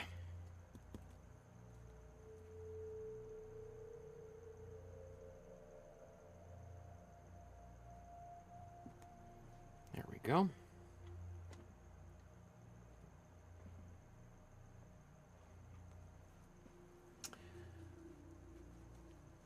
Okay.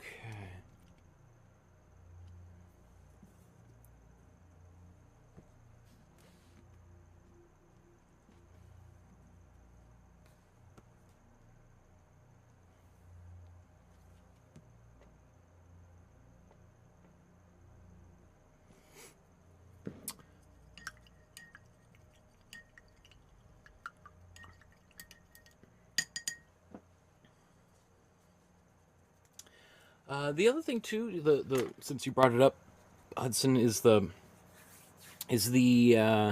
later paintings are similar to kind of the paintings he did in the 30s. So when later, I mean sort of like 60s and 70s, in that again, people are kind of very dismissive of that era of painting. Although I think probably more has been written about that than of the stuff that he did in the neoclassical period, the 1920s.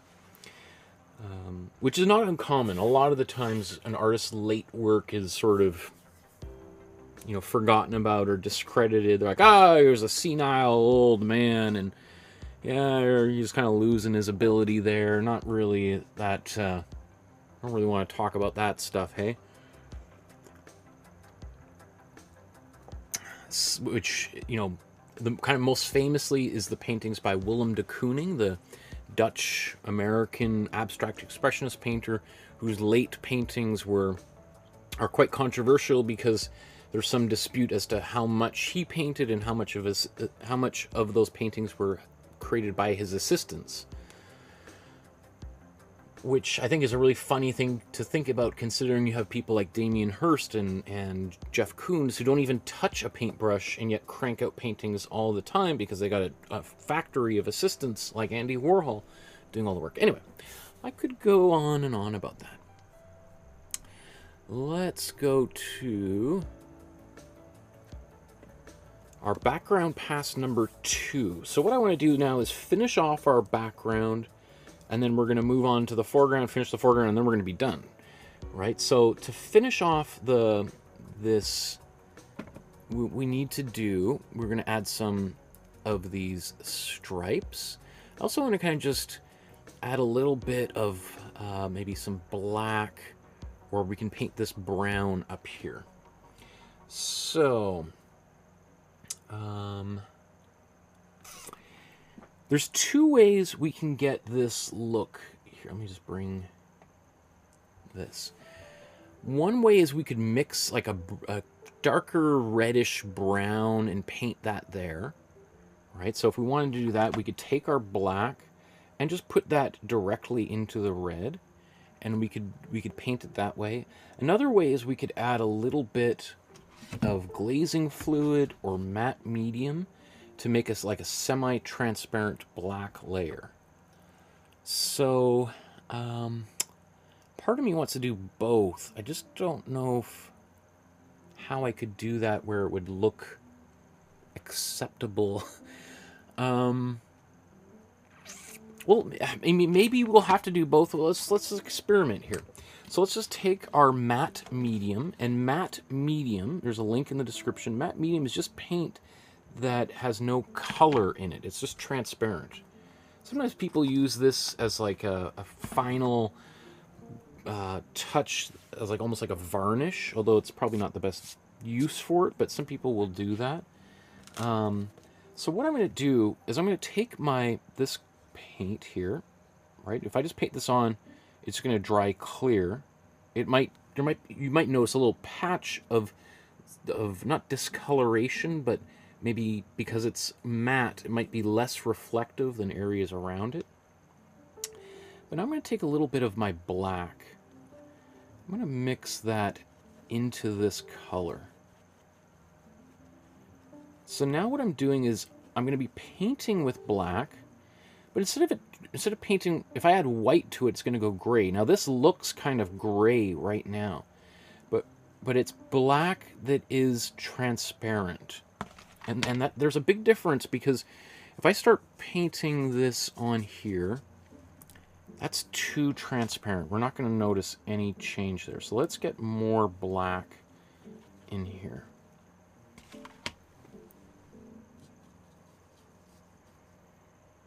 And now we can see that it's making quite a big difference. And I'm going to smudge it around. And I may even want to wipe some of this off.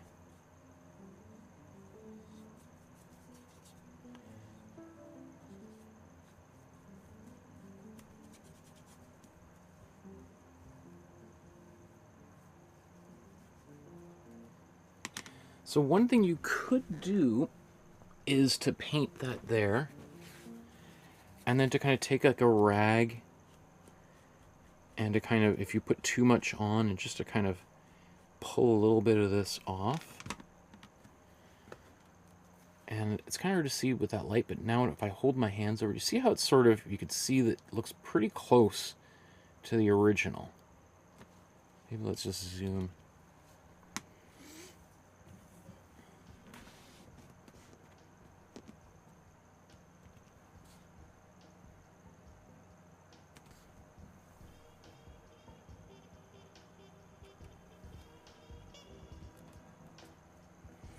In fact, there's also a little bit of this, see that black stained-ish kind of area in here?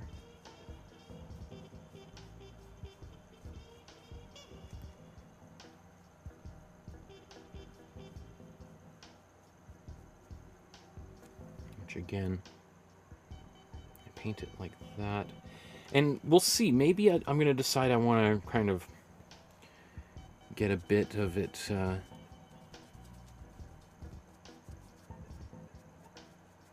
maybe I went too much or something, I don't know. I'm not too concerned about that, though. Let's bring that back out.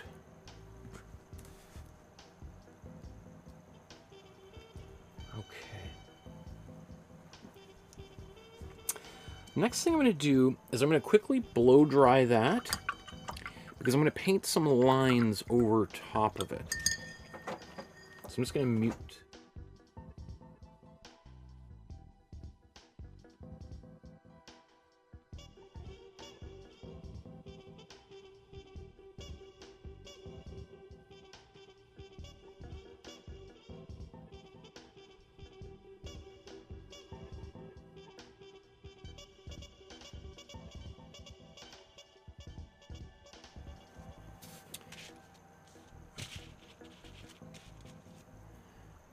Sip of tea here.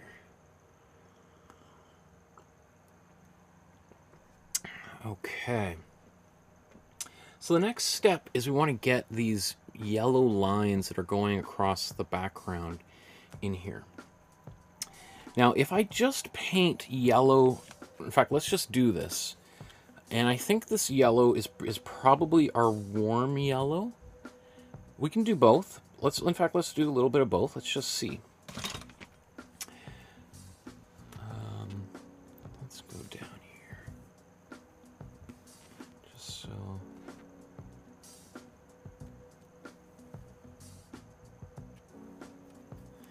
So this is my warm yellow right out of the tube. Let's see how effective this is. Remember, I didn't even bother painting my lines or drawing my lines on here. I just figured I was going to do this on top of it later.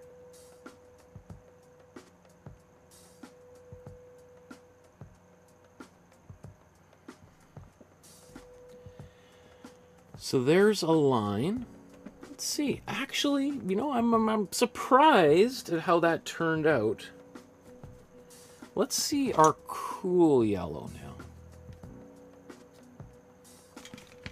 I do think that as this dries, though, it's going to get way more transparent. So let's now put our cool yellow.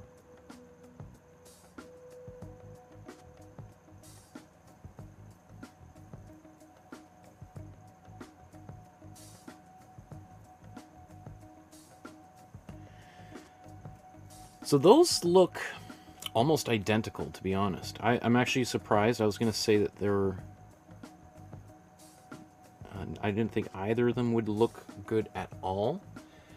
Let's just...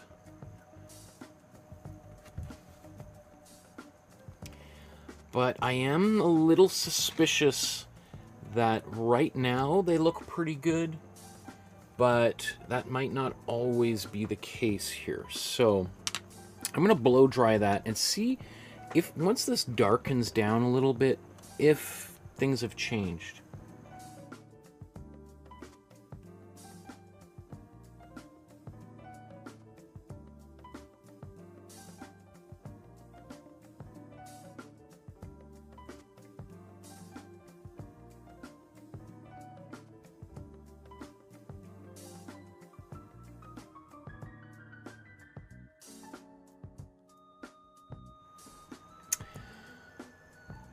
So, actually, I did a little bit of a change. Now, when I have taught this painting in class, what I typically do is suggest people use a little bit of white. So let's add a little bit of white into this color to do the next one. I'm going to use my warm yellow. I'm going to add a little bit more yellow into here.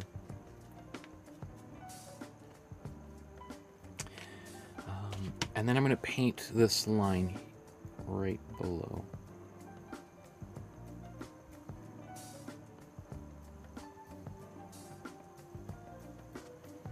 And you should see almost immediately this line is much more visible, way more opaque than the previous lines.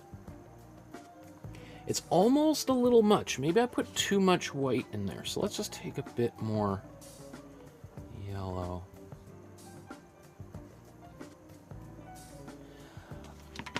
And let's do that again.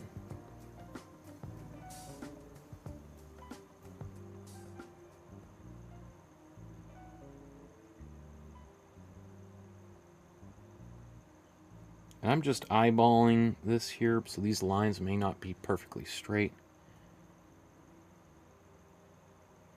They may not be as all nice. Oops, so this area is supposed to be just red, right? That's okay.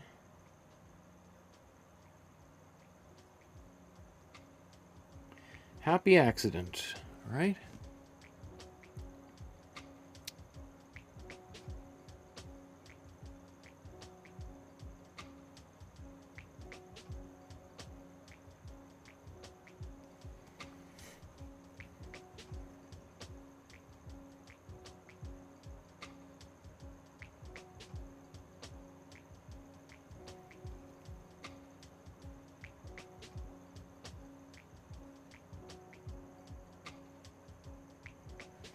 Now I'm trying not to go over top of these lines too much and to kind of really fiddle with them, because he didn't in his painting either.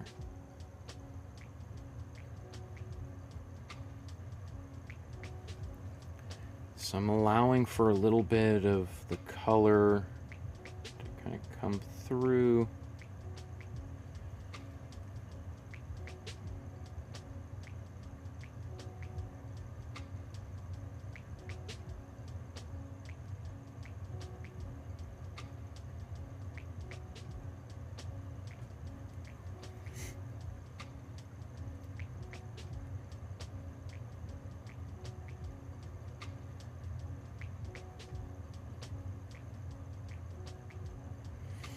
And, you know, honestly, I could see some people being like, you know what, I think I like just the warm red on its own, the first one you did, or the cool yellow. You can see the cool yellow, especially as it's dry, it's become way more subtle.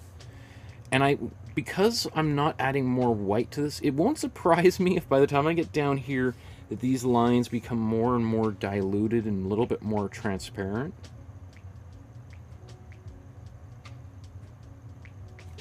And let's say you do that and you're not happy. You're like, I kind of goofed on that. Just take a little bit of water on a rag.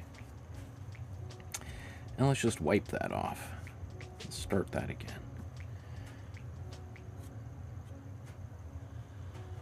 Alright, so that if we don't like it, we don't have to live with it. We can, if we're relatively quick on the take, we can just wipe it right off.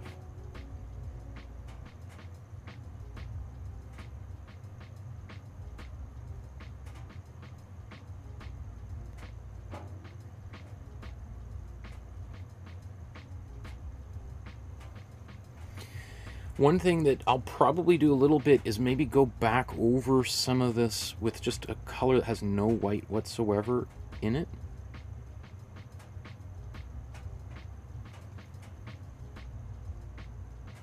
But yeah, I think I might have put a bit too much white in there.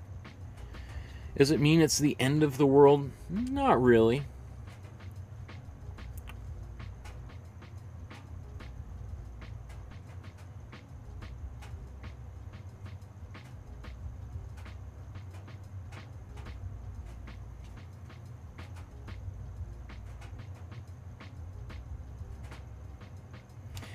I would be willing to wager that this might have been one of the final things Picasso did on this painting.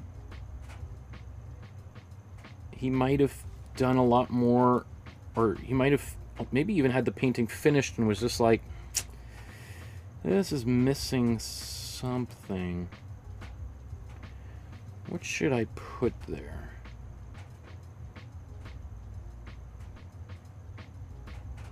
And then maybe one of his mistresses walked in the room wearing a striped shirt, or he was like, what about some stripes?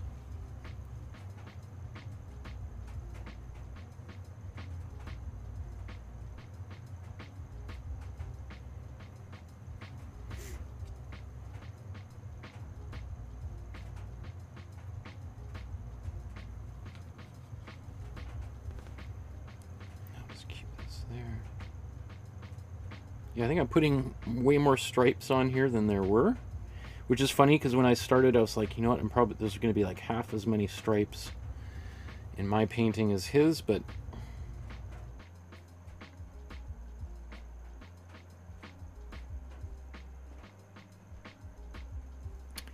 it is what it is.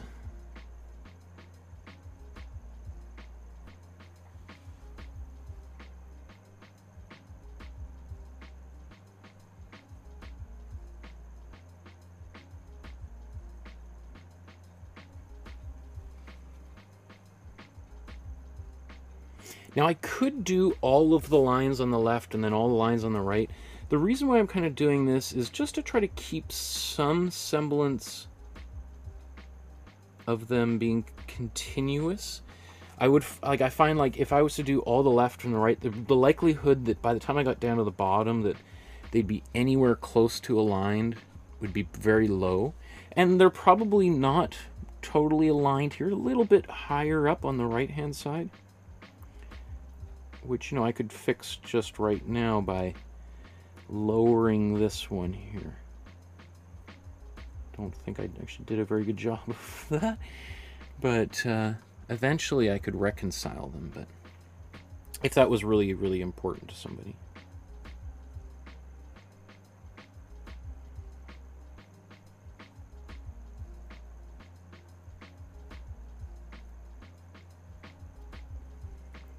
Again, I'm not using a tiny little brush for these. If I wanted to make these lines like really quote-unquote perfect, then, you know, I might use tape. We've used tape many times before to get much cleaner lines. Or I would use a ruler and draw those lines out, but that's not how Picasso did it, so it's certainly not how I'm going to do this one. But that doesn't mean you can't. It certainly does not mean you can't. And I'm the last person who's going to tell you you can't make a painting in whatever way you want to paint it, even if it's totally different than the way that the artist created their painting, right?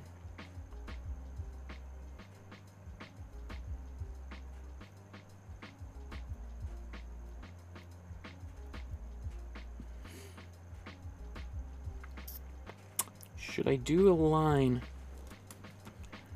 right there on the bottom? He didn't, but is this a bad idea? I don't think it's a bad idea. Okay, so now I'm just going to go back up to the top here. And I think I do need to bring these into the fold. So I'm just going to go back over them lightly here. almost with a dry brush. I don't want to go too heavy because if I go too much, because there's already those lines that are there, they might stand out even more, and then I might be in the awful position of then having to kind of go back over all of these lines to fix them, quote unquote.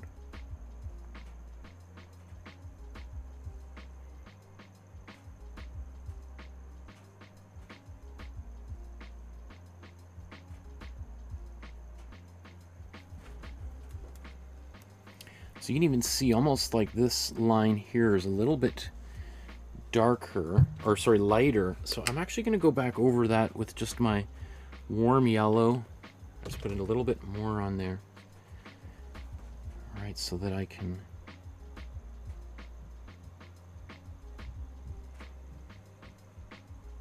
just take some of that bright whiteness out.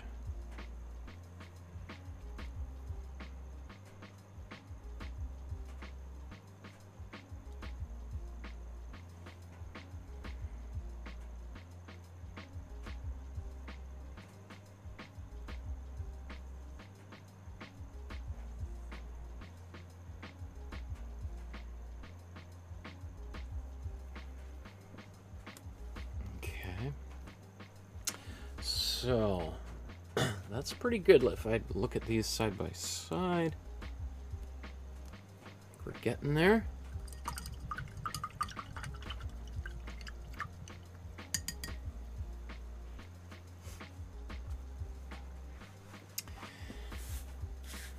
So I think I'm ready to go to a next step.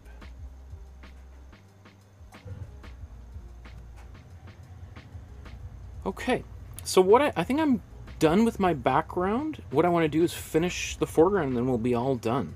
So when it comes to finishing off this foreground, I might want to do just a little bit of, I gotta fix this hat a little bit. Might add a little bit more black in here, and there's outlines. Maybe darken that red, but so I want to start with this hat. I painted over it with a little bit of yellow by mistake. So I'm just going to clean that up. And this time I'm going to add, kind of go a different direction. Remember I added some matte medium to do that background. This time I'm going to add just red to the paint.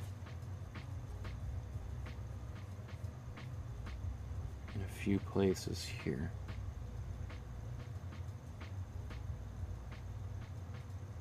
I like that.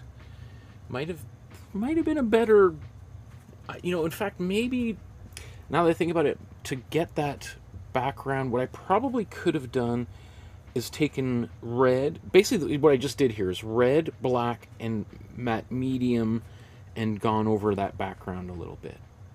I think you know, the black on its own was a little bit not exactly what I wanted. Okay. Before I do my black outlines, I want to make sure everything else is kind of in order. So I'm going to take this cool green, just touch this up.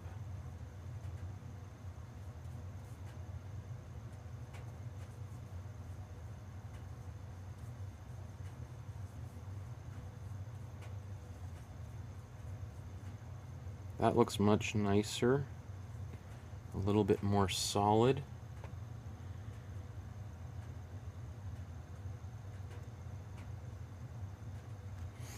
And I think I'm going to do the same thing. I'm going to take a little bit of my black.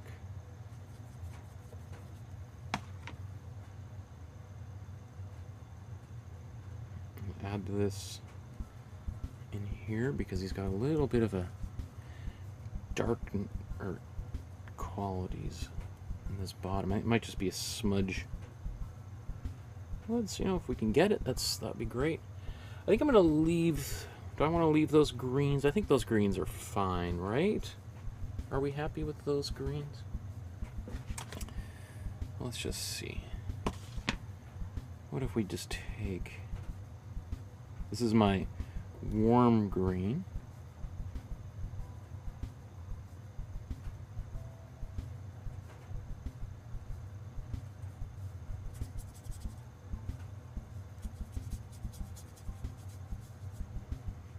Yeah, I don't want to do too much fiddling with that. Or do I want to do too much, a little more fiddling? I'm just looking at it thinking, what if in here?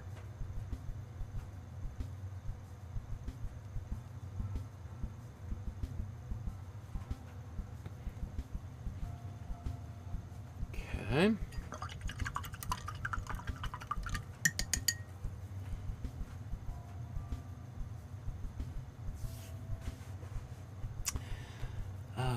Let's do our, are we at the black outlines already? Is it, oh, the pink. I wanted to do more pink stuff here.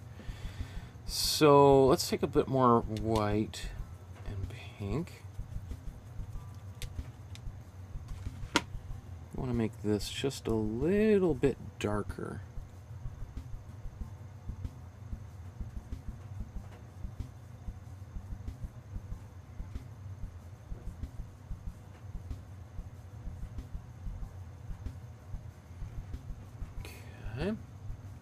In fact, I might just take that same color I just painted and paint back over top of this guy down here, which I think was maybe just a bit too pink, too hot pink. Take that down a bit. I'm gonna also go back into the red.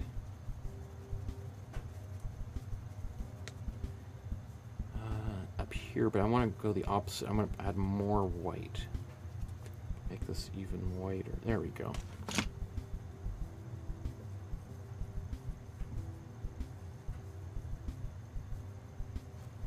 Doesn't need even more white.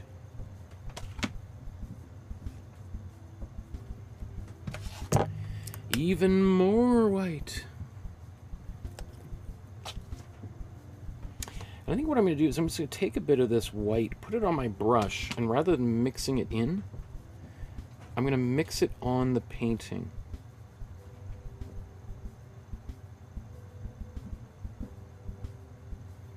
Let's get a bit more white.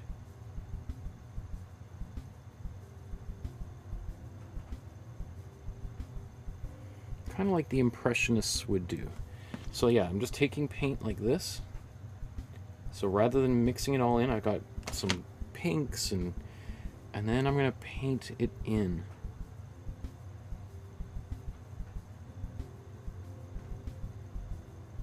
What this is going to mean is that this color might be slightly inconsistent as I paint with it because it's not all, you know, as evenly mixed, but I like that.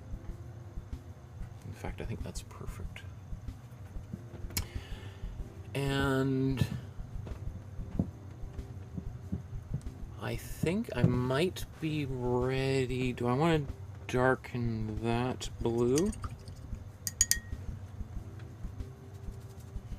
Well, let's just take, so remember this area here, that's just warm blue. It's my warm blue right out of the tube, just put into that area.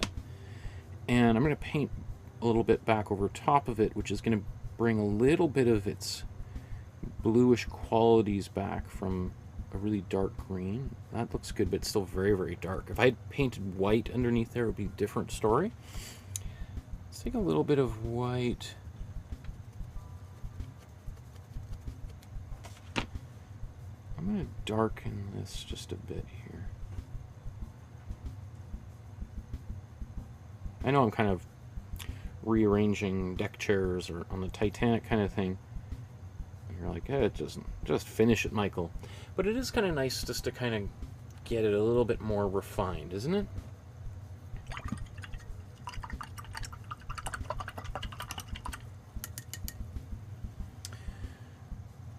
Okay.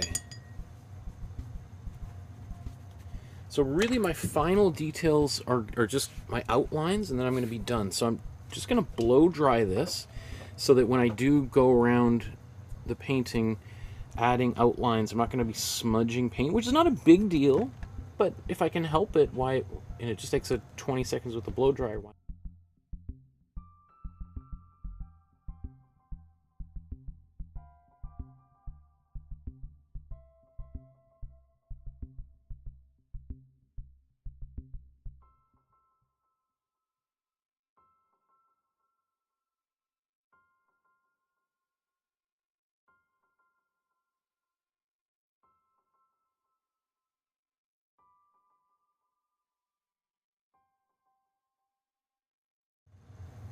The other thing, of course, using a blow dryer is not only just preventing paint that's adjacent to the brushstroke I'm making from getting caught into a color and smudging, which is not that bad of a deal, especially with this Picasso thing, but let's say I'm trying to be very careful and I'm resting my hand on the existing painting. I don't want to like be painting here and then go, oh no, I've stamped all of this stuff all over there, which has happened to me many, many times, which is why I'm encouraging you to sort of think about that a little bit. Okay, so here's my black that I mixed way back at the beginning of class, and I still got, remember this little pile that I made of all my color? So I can just go right back into here. If you've forgotten how to mix a black, I'll just, as a quick reminder, there is this little cheat sheet I put in there, and to make black, here is 35% red, warm red, 35% cool blue, plus 30% cool yellow. All right, so I think that I've still got lots more, so I'm not even going to demonstrate that a second time. But if you ran out, that would be what you would do, right? So let's zoom in here.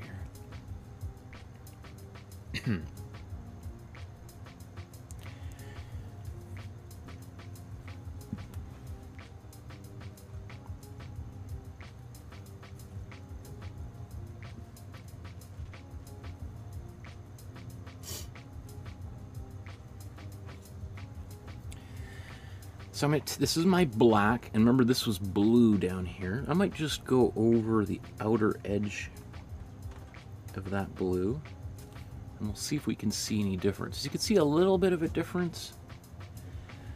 It almost looks like that black is a little bit lighter than that blue. It's so dark.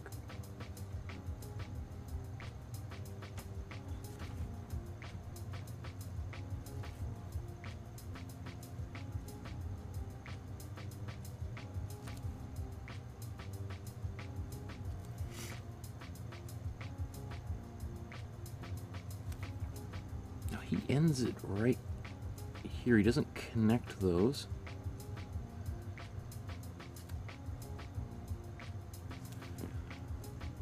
I'll just leave mine like that as well.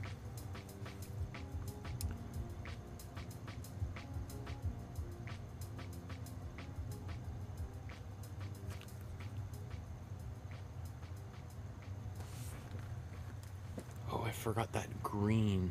Okay, we'll do that later. Let's put... You know what? Maybe I'm going to do my green right now. While it's... Sometimes I forget to do these things, and it bites me later on.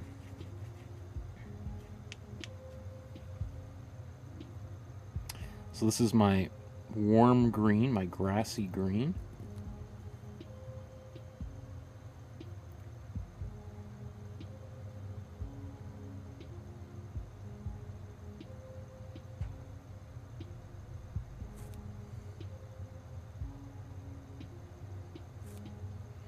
So I might have to paint that yellow, the white eye there again.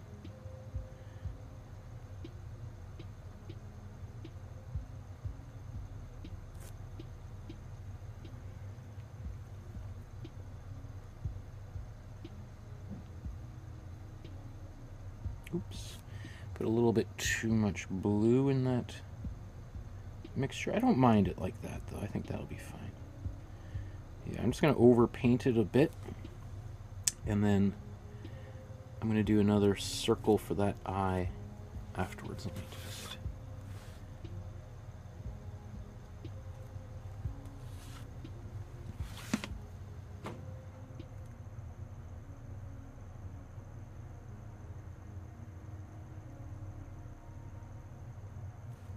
Okay.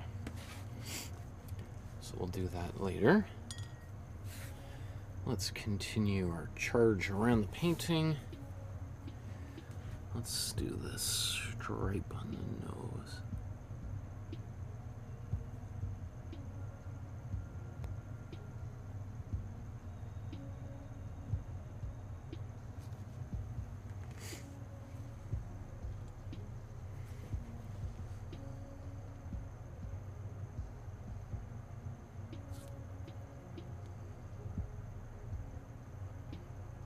The other thing about painting the colors next to one another underneath this line is it gives me a lot of leeway as to where I want to put this line and how wide I want to make it. Because if I leave kind of that yellow space between them there, then what can happen is you feel like you have to make it at least that wide in order to cover up the yellow. And then sometimes it ends up getting wider anyway just because of a lack of precision perhaps. And that can be super frustrating. And then the line just keeps getting wider and wider and wider and ah!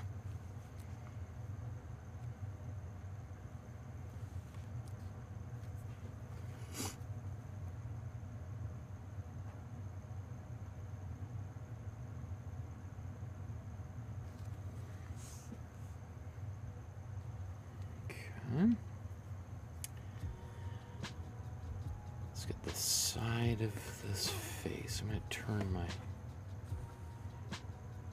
canvas off to the side like that. Makes it easier to do because then I'm painting that arc with my wrist shape, as opposed to if you're trying to paint it the other way, it gets kind of awkward, right? So this is the most comfortable way to paint, is when it follows the arc, natural arc of your hand.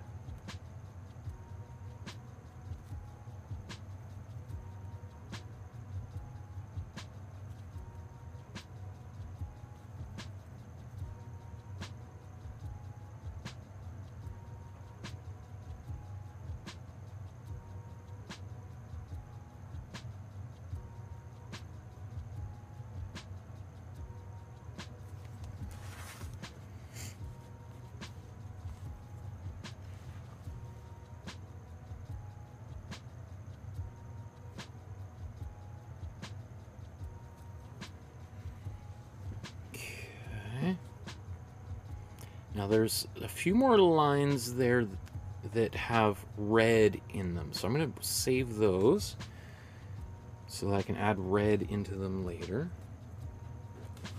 And actually, you know what I'm going to do is I'm going to do that eye right now so that I can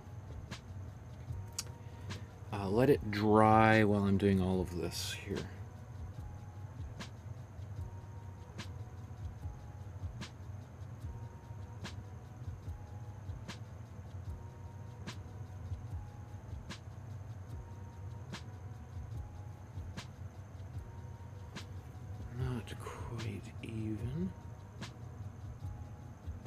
Hey, a little bit of...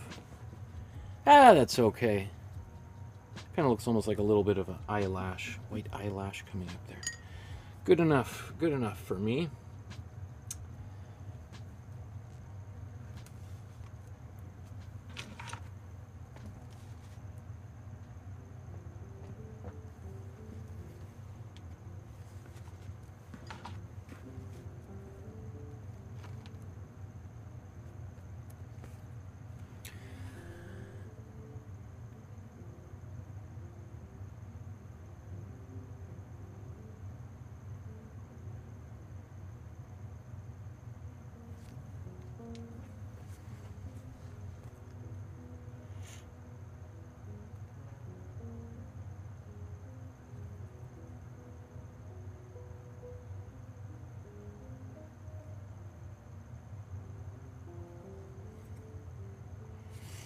So it just sort of peters out right here in the bottom. You can see there's actually a little bit of like cerulean cool blue in that paint, in that black. Here, I'm not going to bother trying to mix it in, but it's there, all right.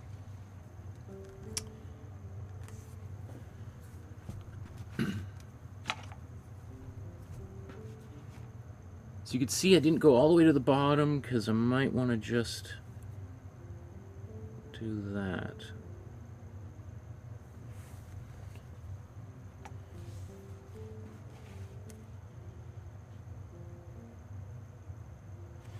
Actually, you know what? Let's just get a tiny bit of blue into this black, sorry.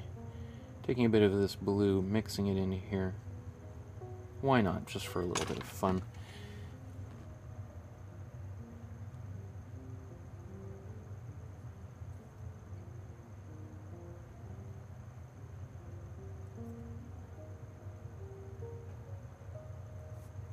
It is kind of nice, that little bit of slight change in there, right? It's all about the nuance.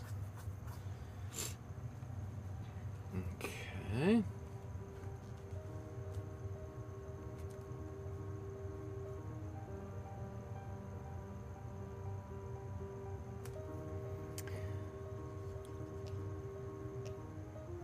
So again, if I try to paint, it's kind of awkward to paint this like that, whereas it's so much easier for me to rotate this and then paint across. And I do have to just be conscious of the paint on this side and my hand getting into that paint. So, which for some people is harder to do. If you have to hover your hand over top, right? Maybe you put another hand down here.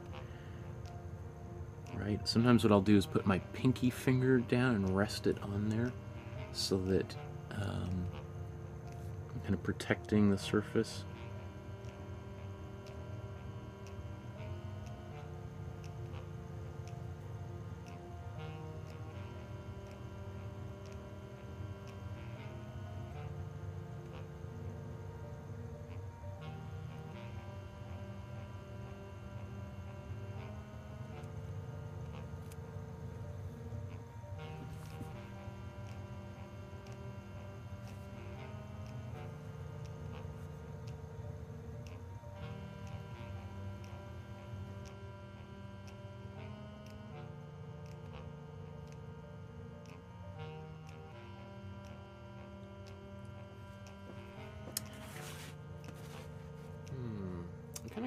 I'm not happy with that there, so I'm just going to take a rag, dip it in a bit of water here,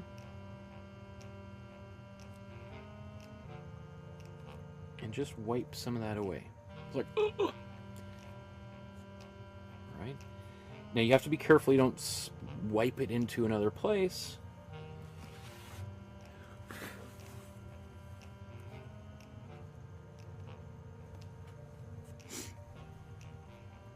And if you don't want that rag to be like a drippy, wet mop, or if it is really wet, you'd want to probably blow dry it. Otherwise, once you put another color into it, it's going to run into that big puddle of water that's there. Okay.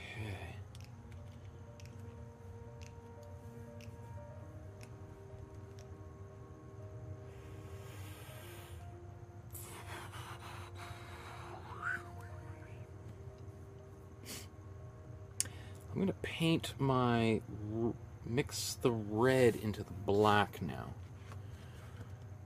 So let's take some red. Where should we do this? Let's do this right here.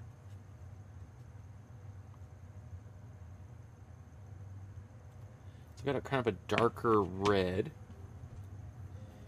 And let's paint that darker red right here.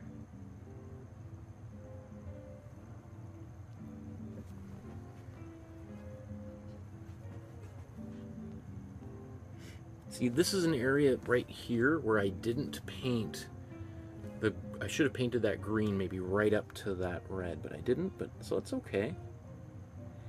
Just what it's going to mean is I might have to just make this really wider than expected.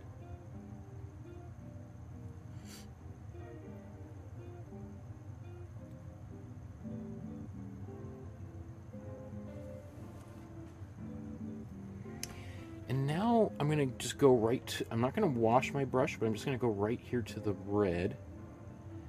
I'm going to paint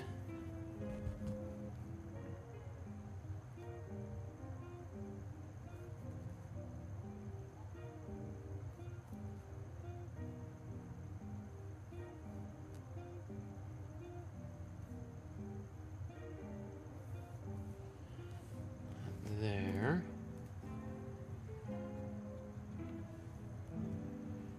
What else needs a red stripe? Oh, right down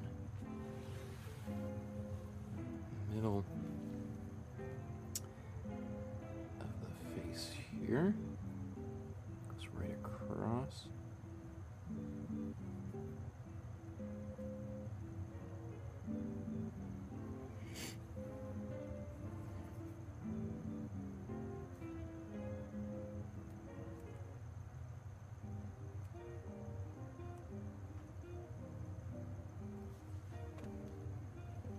I'm going over time. I got sucked into this painting, which is not a bad thing, right? I was hoping to be done by 6, but here I am, still just painting away, which I don't mind. You know, it's kind of fun to get kind of drawn into a painting in this way, right?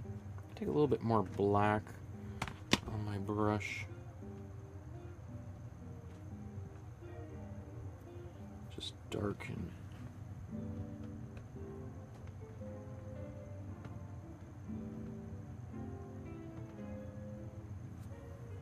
Areas a bit. Oh, yes, and the mouth.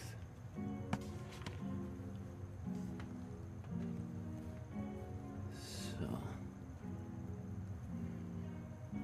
this little detail.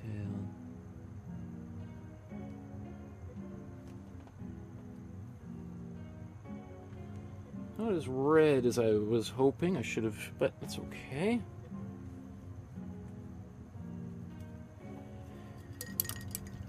I've got another, a cool red now, the magenta on this side. So let's take our cool red.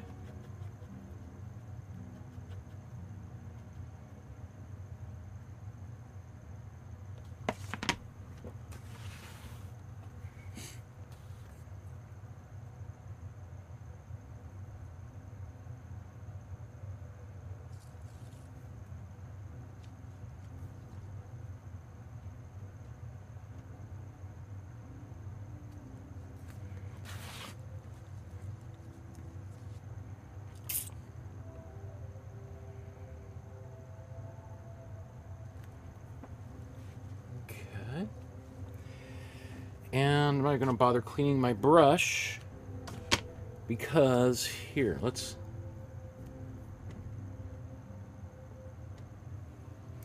Okay, time for some finishing touches here. Just have a couple little things left to do. Maybe just the eyes. I'm not really sure, but let's do that next. So, there might be one or two things, but I can't think of what they might be. We'll see.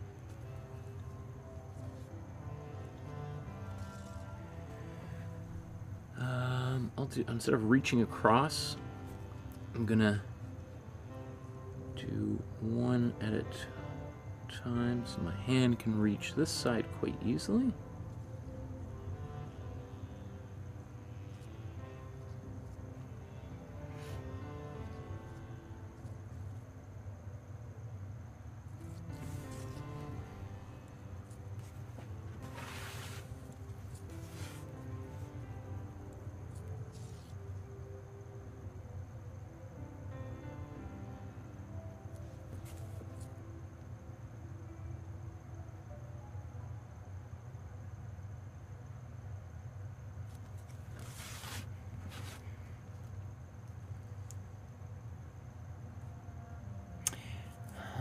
Now there is the signature stuff at the top.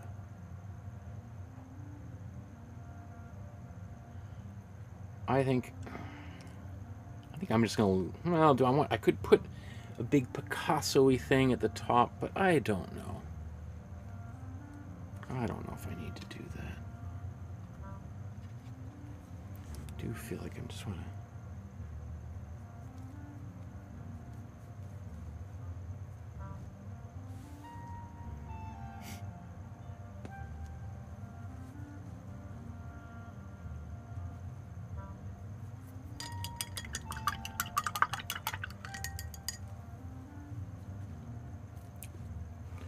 I think that's good enough, right? Good enough.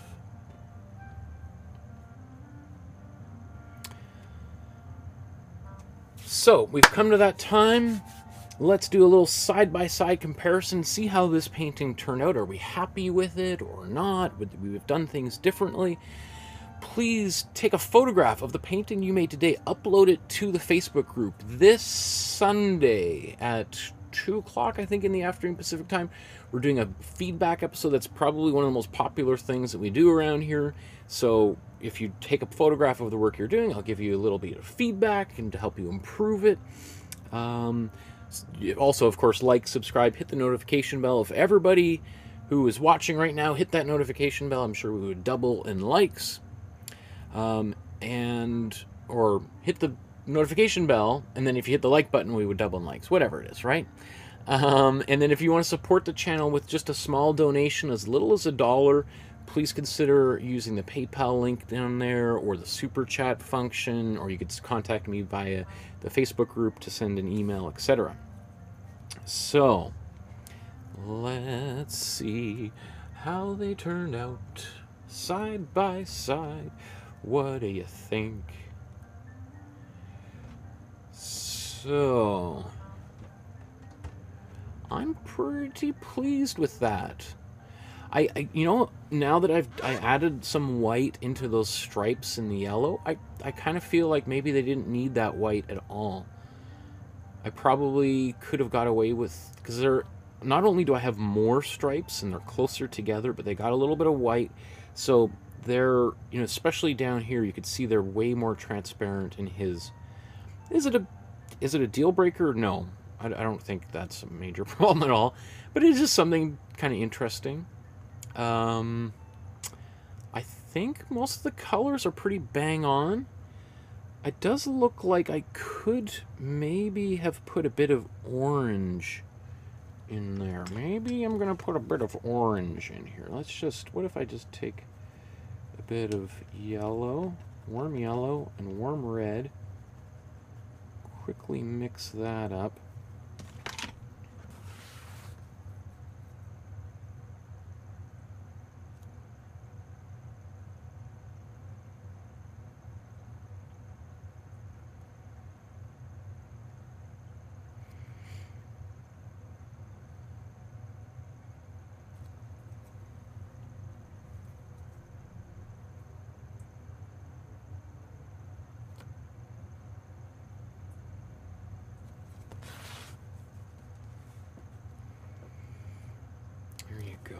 Okay, that feels a little bit better. That's a little blop I'm not so happy with, but is it worth trying to fix the painting over? I don't know. Well, let's just see. It's got a bit of white.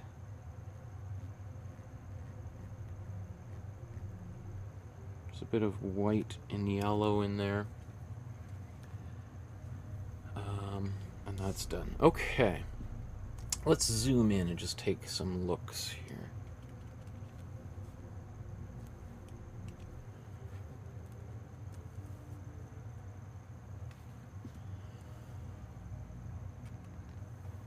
Okay, so just in terms of the face, that's pretty close. You know, I was maybe a little bit sloppy on my second coat of that cool green. I don't mind that. I think adding a little bit of black there helped. I could probably have done more there.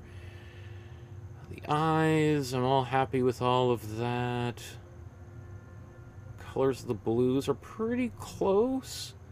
I look at that, and that does look a little sloppy, but that's not something I think is worth fixing or whatever. If we go up top here, yeah, you can see there's a little bit of a difference in the way that I used that my black and matte medium, not quite as dark and kind of grainy as his. And I didn't do the signature that's right up there. I don't even know what that says. Looks like Rosa something 12th of May or 12th of Juliet, maybe? That's probably 12th of July 1934. So I don't see a signature on here anywhere.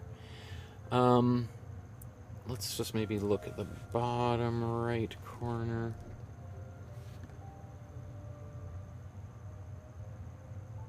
Pretty close. Bottom left corner. Pretty close. I mean, that blue could have been a little bit darker, but you know, it's, as my grandfather used to say, good enough for government work, right?